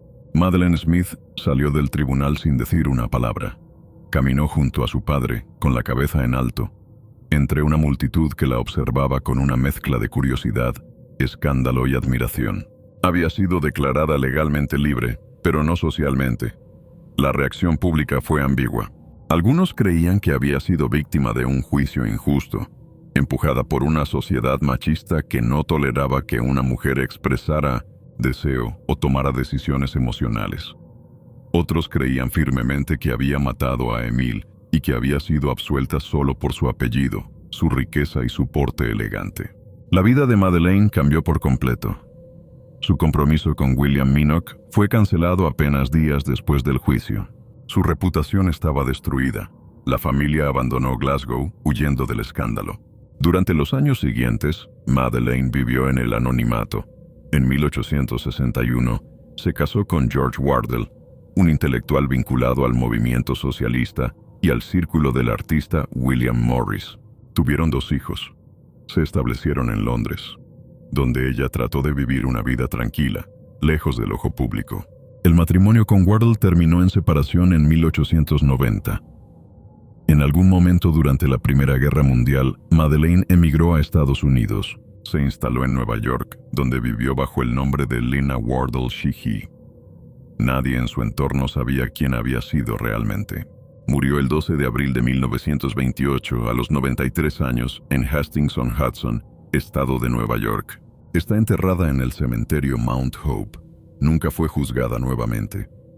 Las cartas que había escrito fueron preservadas en archivos judiciales. Su caso pasó a la historia como uno de los más notorios de la justicia escocesa. Su rostro, su nombre y su historia inspiraron novelas, obras de teatro y películas durante más de un siglo.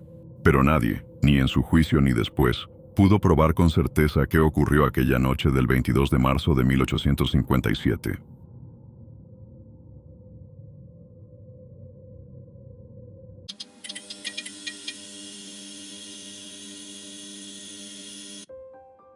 La escena parece sacada de una pesadilla victoriana. Una caldera humeante en el fondo de una lavandería. Un cuerpo desmembrado sumergido en agua hirviendo. Una mujer con las manos manchadas de sangre, vestida con la ropa de la víctima, caminando por las mismas calles que pisó la mujer a la que acababa de asesinar. Y durante 2 semanas, nadie lo nota. Esto no es ficción. Esto fue real. Y el nombre de la responsable era Kate Webster. Era el año 1879, y en una casa pequeña pero decente del barrio de Richmond, en las afueras de Londres, vivía una viuda llamada Julia Martha Thomas. Tenía 55 años, no tenía hijos ni parientes cercanos que la visitaran, y sus ingresos venían de una renta modesta que apenas le alcanzaba para vivir con algo de comodidad. Alquilaba habitaciones de vez en cuando para sumar ingresos, y buscaba servidumbre barata cada cierto tiempo. Aunque ya había tenido experiencias desagradables con mujeres que consideraba perezosas, poco educadas o directamente inmorales, Julia era meticulosa, religiosa, estricta y algo maniática. No confiaba fácilmente, pero a veces sus decisiones eran impulsivas. A finales de enero, necesitaba una nueva sirvienta. Fue entonces cuando se cruzó con una mujer que se hacía llamar Kate Webster. En realidad, su nombre de nacimiento era Catherine Lawler. Había nacido en 1849 en Quillan, un pueblo pequeño del condado de Wexford, en el sureste de Irlanda. Su historia era muy distinta a la de Julia Thomas. Había crecido en la pobreza, rodeada de conflictos, y desde muy joven había tenido problemas con la ley. Tenía una larga lista de antecedentes por hurtos, estafas y robos menores, tanto en Irlanda como en Inglaterra. Había pasado varios años entrando y saliendo de prisión. Se hacía llamar con distintos nombres. A veces usaba su apellido de nacimiento, otras veces el apellido Webster, que decía haber tomado de un supuesto marido marinero del que no existía ningún registro. En otras ocasiones firmaba como Kate Webb o Kate Gibbons. No tenía oficio claro, ni casa propia, ni familia a cargo, salvo un hijo pequeño al que dejaba al cuidado de terceros mientras trabajaba, o delinquía, por las calles de Londres. Cuando se presentó ante la señora Thomas, lo hizo vestida con recato, mostrando modales aprendidos y asegurando tener experiencia previa como sirvienta. Nadie sabe con certeza si tenía una carta de recomendación falsa, o si simplemente usó su habilidad para mentir con convicción. Julia, necesitada de ayuda doméstica, y tal vez convencida por la apariencia humilde y el tono sumiso de la mujer, aceptó contratarla. Le ofreció trabajo como criada en su casa de Park Road, en una zona tranquila y acomodada de Richmond. Durante los primeros días, Kate pareció cumplir con sus tareas, pero pronto comenzaron los roces. Julia Thomas era exigente, controladora, quería que todo se hiciera según sus normas, y no toleraba la más mínima desviación. Kate, por su parte, no estaba acostumbrada a obedecer órdenes ni a mantener rutinas. Tenía un carácter fuerte, resentido, con una desconfianza natural hacia toda figura de autoridad. La convivencia se volvió tensa rápidamente. Discutían por cosas pequeñas, por la forma de barrer, por el uso de los utensilios, por la limpieza de los pisos. La señora Thomas empezó a considerar que su nueva sirvienta era inadecuada. No solo trabajaba mal, sino que la trataba con desdén y mostraba una actitud que ella consideraba vulgar. El viernes 28 de febrero, después de una discusión más fuerte de lo habitual, Julia tomó una decisión. Le informó a Kate que estaba despedida, que ya no necesitaba sus servicios, y que debía irse cuanto antes. La reacción de Kate fue inesperadamente tranquila. Le dijo que lo entendía, que no pondría objeciones y que solo pedía quedarse un par de días más, hasta el domingo, para poder preparar sus cosas y encontrar otro lugar a donde ir. Julia accedió. No quería problemas. Era domingo después de todo, y prefería dejar las cosas en orden antes de que la mujer abandonara su casa. El domingo 2 de marzo de 1879 comenzó como cualquier otro. Julia Thomas se vistió con su ropa de iglesia, un vestido oscuro, sencillo, y salió a misa como cada semana. Asistía a la iglesia presbiteriana local, donde se sentaba sola, hablaba poco y regresaba al mediodía. Varios vecinos la vieron ese día. Algunos recordaron después que lucía seria, como si algo le preocupara. A eso de las 2 de la tarde, volvió a su casa, donde Kate la esperaba. Lo que sucedió después solo se supo con certeza por la confesión que Kate Webster hizo semanas más tarde, la noche antes de ser ejecutada. Durante mucho tiempo, ni la policía ni la prensa supieron con exactitud qué había ocurrido en esa casa el 2 de marzo. Pero según su propia declaración, en cuanto la señora Thomas entró en la vivienda, comenzaron a discutir. No fue una discusión como las anteriores. Esta vez los gritos fueron más intensos y ambas mujeres perdieron el control. Julia, pequeña, delgada y ya entrada en años, trató de imponer autoridad, pero Kate, más joven, más alta y físicamente más fuerte, no se contuvo. En medio del forcejeo, empujó a la señora Thomas escaleras abajo. El golpe fue seco. El cuerpo cayó de espaldas, rebotó en los escalones y quedó inmóvil en el suelo. Julia Thomas estaba inconsciente, quizás con la cabeza rota. Kate bajó corriendo, se inclinó sobre ella y viendo que aún respiraba, rodeó su cuello con las manos y comenzó a apretar. La estranguló hasta matarla. Cuando se aseguró de que no quedaba vida en el cuerpo, arrastró el cadáver hasta la cocina. Ahí comenzó la parte más macabra del crimen. Kate Webster tomó un cuchillo grande, de los que se usaban para cortar carne o deshuesar animales. No era una herramienta de precisión, pero sirvió para lo que planeaba hacer. Colocó el cuerpo sobre el suelo de piedra, lo sujetó con fuerza y empezó a cortar.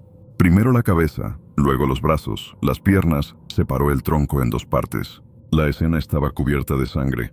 Era una matanza doméstica, brutal, lenta, hecha sin preparación ni anestesia. Luego, encendió la caldera de hierro que se usaba para hervir ropa en el fondo de la casa, llenó el recipiente de agua y comenzó a echar allí los trozos del cuerpo uno por uno.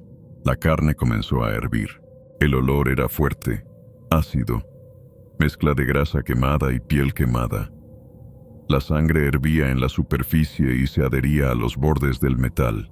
La grasa subía como nata y formaba una capa amarilla sobre el agua. Con una cuchara larga, Kate removía los restos, intentando separar los músculos de los huesos. No lo hacía con conocimientos anatómicos, sino con la determinación de una mujer que necesitaba desaparecer un cadáver. Quería deshacerse del cuerpo antes de que alguien hiciera preguntas. Pero no logró hacerlo del todo. Cuando terminó de hervir buena parte de los restos, Kate sacó lo que pudo con trapos viejos y toallas manchadas. Algunos huesos los rompió con herramientas del hogar. Otros los envolvió en papel y los metió en una caja de madera. Las partes que no pudo triturar ni quemar las distribuyó de distintas maneras. Metió varias dentro de un saco, otras en un viejo baúl de viaje. La caldera quedó impregnada de una capa espesa de grasa y el suelo de la cocina tardaría días en secarse por completo. En total, el proceso duró horas. Era domingo por la tarde cuando la señora Thomas regresó de la iglesia. Al anochecer, ya no existía como cuerpo completo. El lunes por la mañana, Kate se deshizo de lo que quedaba. Tomó el baúl que contenía partes del torso, lo cerró con cuerdas y lo llevó hasta el río Támesis, a una zona cercana a Barnes, donde sabía que el agua era profunda y el tránsito escaso. Lo arrojó sin que nadie la viera. Lo demás, huesos, restos cocidos, ropa cortada, sangre empapada en sábanas, lo fue eliminando de forma más dispersa. Algunos los tiró al cubo de basura del vecindario, otros los echó por el desagüe o los escondió temporalmente en el patio trasero. El cráneo, sin embargo, no fue arrojado al río. Años después se descubriría que fue enterrado en el jardín de un vecino, justo detrás del antiguo pub Hole in the Wall. Por entonces, nadie supo qué había hecho con él. Pero la parte más insólita del crimen aún estaba por comenzar. En lugar de huir o esconderse, Kate Webster decidió convertirse en Julia Martha Thomas. Literalmente, sacó del armario los vestidos más caros de la señora. Se peinó igual. Usó sus anillos, su broche, su cadena de plata. Bajó la voz, trató de adoptar sus gestos y comenzó a presentarse como la señora Thomas ante los vecinos. No se escondía. Caminaba por el barrio como si nada hubiera pasado. Saludaba a conocidos, respondía preguntas con seguridad y dio la impresión de estar perfectamente en su papel. A quienes preguntaban por la sirvienta, les dijo que la había despedido. A quienes se extrañaban de verla tan activa, les comentó que pensaba alquilar o vender la casa y que estaba organizando su mudanza. Durante los días siguientes, contactó a comerciantes locales y arregló la venta de varios muebles de valor. Dijo que necesitaba deshacerse de ellos por un viaje. También se presentó en almonedas, tiendas de empeño y compra de segunda mano, con objetos personales de la señora Thomas, incluyendo utensilios, ropa y piezas de plata. Todos los vendía o intentaba intercambiar por dinero en efectivo. En menos de una semana, había desplazado casi todos los bienes más valiosos de la casa. Nadie sospechó. Nadie denunció nada. Nadie se preguntó, al menos al principio, por qué la viuda había cambiado tanto su manera de hablar o comportarse. La explicación de que estaba ocupada con asuntos personales parecía suficiente, pero el cuerpo desmembrado que Kate había arrojado al río no se quedó oculto para siempre. El 5 de marzo de 1879, apenas 3 días después del asesinato, un hombre que paseaba por la orilla del río Támesis, cerca de Barnes, divisó un bulto flotando a la deriva. Al acercarse, notó que era un baúl amarrado con sogas. Alertó a la policía fluvial. El baúl fue recuperado y al abrirlo, descubrieron en su interior partes humanas. Era el torso de una mujer adulta, junto con algunas extremidades. El cuerpo estaba incompleto. No tenía cabeza, ni manos, ni pies. Los cortes eran irregulares, mal hechos, con huellas evidentes de haber sido cocidos o hervidos. El hedor era insoportable. La prensa, al enterarse, comenzó a hablar de el misterio del baúl de Barnes. La policía inició una investigación, pero no tenían forma de identificar a la víctima. No había rostro, ni documentos, ni denuncias recientes de desaparición. Se ordenó una autopsia, que confirmó que el cadáver era de una mujer de entre 50 y 60 años, de complexión delgada, que había sido asesinada y posteriormente mutilada con brutalidad. Se publicaron comunicados en los periódicos solicitando información. Se mostró al público la ropa hallada en el baúl, con la esperanza de que alguien la reconociera. Nadie respondió. Mientras tanto, en Richmond, Kate seguía representando el papel de la señora Thomas, pero el disfraz comenzaba a desmoronarse. Uno de los comerciantes a los que había intentado venderle muebles se sorprendió al ver que la mujer firmaba como Mrs. Thomas, pero no podía dar detalles precisos sobre la propiedad. Otros notaron contradicciones en sus historias. Un conocido que la había visto antes como sirvienta, ahora la veía vestida como una dama. Las dudas comenzaron a crecer, y cuando la policía hizo una visita de rutina a la casa de Park Road, no por el crimen, sino para verificar una denuncia anónima sobre actividad sospechosa, la encontraron vacía. Kate Webster había huido. En algún momento entre el 18 y el 22 de marzo, tomó a su hijo, empacó lo poco que le quedaba y partió hacia Irlanda. Sabía que las cosas se estaban desmoronando. Cruzó el mar hasta Wexford y se refugió en casa de un tío, donde había pasado parte de su infancia. Pensó que allí nadie la encontraría. Pero el caso ya ocupaba las primeras planas de los diarios de Londres.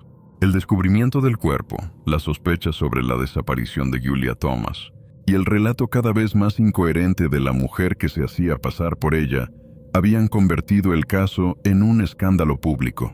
Uno de los comerciantes de Richmond, que había tratado directamente con Kate, reconoció su rostro en un retrato publicado en un periódico. Sabía que no se trataba de la señora Thomas. Se comunicó con la policía. Las autoridades ya tenían un nombre: Kate Webster. Al rastrear su origen, Descubrieron que era irlandesa, y cuando extendieron la búsqueda al condado de Wexford, no tardaron en dar con su paradero. El 29 de marzo de 1879, fue arrestada en la casa de su tío. Aún llevaba puestos algunos de los anillos y broches de la señora Thomas. Al ser arrestada en Irlanda, Kate Webster fue inicialmente interrogada por la policía local de Wexford. Negó los cargos. Dijo que no sabía nada del cadáver hallado en el río Támesis, que jamás había lastimado a la señora Thomas y que todo debía ser un malentendido. Mantuvo esa versión durante las primeras horas, pero el cerco policial era abrumador. Los oficiales británicos ya estaban en camino para trasladarla a Londres, donde enfrentarían el caso como homicidio con agravantes. En el camino de regreso, su relato empezó a quebrarse. Durante el traslado en barco y luego en tren, Kate comenzó a hablar con uno de los detectives que la custodiaban. Primero, admitió haber discutido con la señora Thomas. Luego dijo que la mujer había muerto en un accidente doméstico y que ella solo se había asustado y había intentado ocultarlo. Finalmente, durante una parada antes de llegar a Londres, confesó parte del crimen, pero bajo sus propios términos. Alegó que fue en defensa propia. Según su nueva versión, la señora Thomas la había insultado, agredido y amenazado con denunciarla por robo. Durante el forcejeo, cayó por las escaleras y murió. Kate dijo haber entrado en pánico y decidido deshacerse del cuerpo porque nadie le creería. La historia tenía fisuras desde el principio. El 2 de abril de 1879 fue presentada ante la justicia en Londres. La acusación era clara: asesinato premeditado y ocultamiento de cadáver. La prensa acudió en masa al tribunal. Los detalles del caso, la identidad falsa, la suplantación, el desmembramiento, la cocción de partes humanas, la venta de bienes robados, habían escandalizado a la opinión pública como pocas veces se había visto.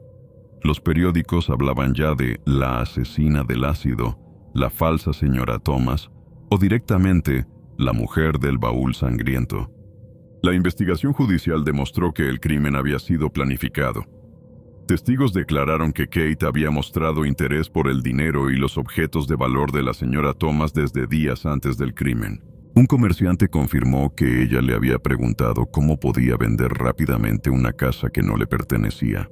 Se descubrió que falsificó documentos, firmó con el nombre de la víctima y actuó con una frialdad meticulosa incluso después de haberla matado. El juicio comenzó formalmente el 2 de julio de 1879 en la Corte Criminal Central del Old Bailey. El fiscal presentó pruebas demoledoras. Declararon comerciantes, vecinos, policías, incluso empleados de las casas de empeño. Todos coincidían en que Kate Webster había mentido, falsificado su identidad y actuado con total conocimiento de causa. La defensa intentó argumentar que su cliente sufría de desequilibrios mentales, que su infancia había sido traumática y que el asesinato no fue premeditado, sino el resultado de una situación extrema. Pero no lograron convencer al jurado. Uno de los momentos más impactantes del juicio ocurrió cuando se presentó como prueba un cráneo humano que había sido hallado días antes, enterrado en el jardín trasero de un pub en Richmond. Un obrero lo encontró mientras cavaban una zanja para una nueva tubería. La forma, el tamaño y el estado del cráneo coincidían con los restos del cuerpo encontrado en el río. El análisis forense confirmó que pertenecía a una mujer de edad y complexión similar a Julia Martha Thomas. El hallazgo cerró el círculo. Se trataba de la cabeza desaparecida desde el principio. La evidencia era abrumadora. Después de 5 días de juicio, el jurado deliberó durante apenas 1 hora. El veredicto fue unánime, culpable de asesinato. La sentencia no dejó lugar a dudas. Kate Webster sería ejecutada en la horca. Durante los días previos a su ejecución, Kate fue recluida en la prisión de Wandsworth. Recibió visitas de sacerdotes, autoridades y algunos conocidos que intentaron obtener de ella una confesión completa. Durante semanas se negó a hablar. Dijo que todo había sido un accidente, que no tenía intención de matar. Pero el 28 de julio de 1879, un día antes de su ejecución, escribió una confesión completa y la entregó a las autoridades. En ella admitió que había asesinado a la señora Thomas con sus propias manos, que la había estrangulado tras una discusión y que luego había planificado todo lo demás: el desmembramiento, el robo, la suplantación de identidad. No mostró arrepentimiento, solo pidió que cuidaran a su hijo. El 29 de julio de 1879, a las 9:00 de la mañana, Kate Webster fue llevada al patíbulo de la prisión de Wandsworth. Fue ejecutada por el verdugo William Marwood, uno de los más conocidos de la época. Su cuerpo fue enterrado en una tumba sin nombre dentro de los terrenos de la misma prisión. El caso de Kate Webster dejó una huella profunda en la memoria colectiva victoriana, no solo por la brutalidad del crimen, sino por el hecho de que una mujer, y además una sirvienta pobre, con antecedentes, hubiera logrado burlar durante días a toda una comunidad, suplantar a una viuda respetable, engañar a los comerciantes locales y hacer desaparecer casi por completo a su víctima. La casa de Park Road, donde ocurrió el crimen, fue posteriormente demolida. Durante décadas, el caso fue objeto de libros, artículos y hasta representaciones teatrales. En 2010, más de un siglo después, el cráneo hallado en el jardín del pub fue analizado nuevamente por expertos forenses y confirmado como el de Julia Martha Thomas, cerrando definitivamente uno de los crímenes más macabros y notorios del siglo XIX británico. Si llegaste hasta aquí, es porque este caso te atrapó. Así que no olvides dejar tu like. Eso nos ayuda muchísimo a seguir contando estas historias oscuras del pasado. Y si aún no te suscribiste, este es el momento perfecto.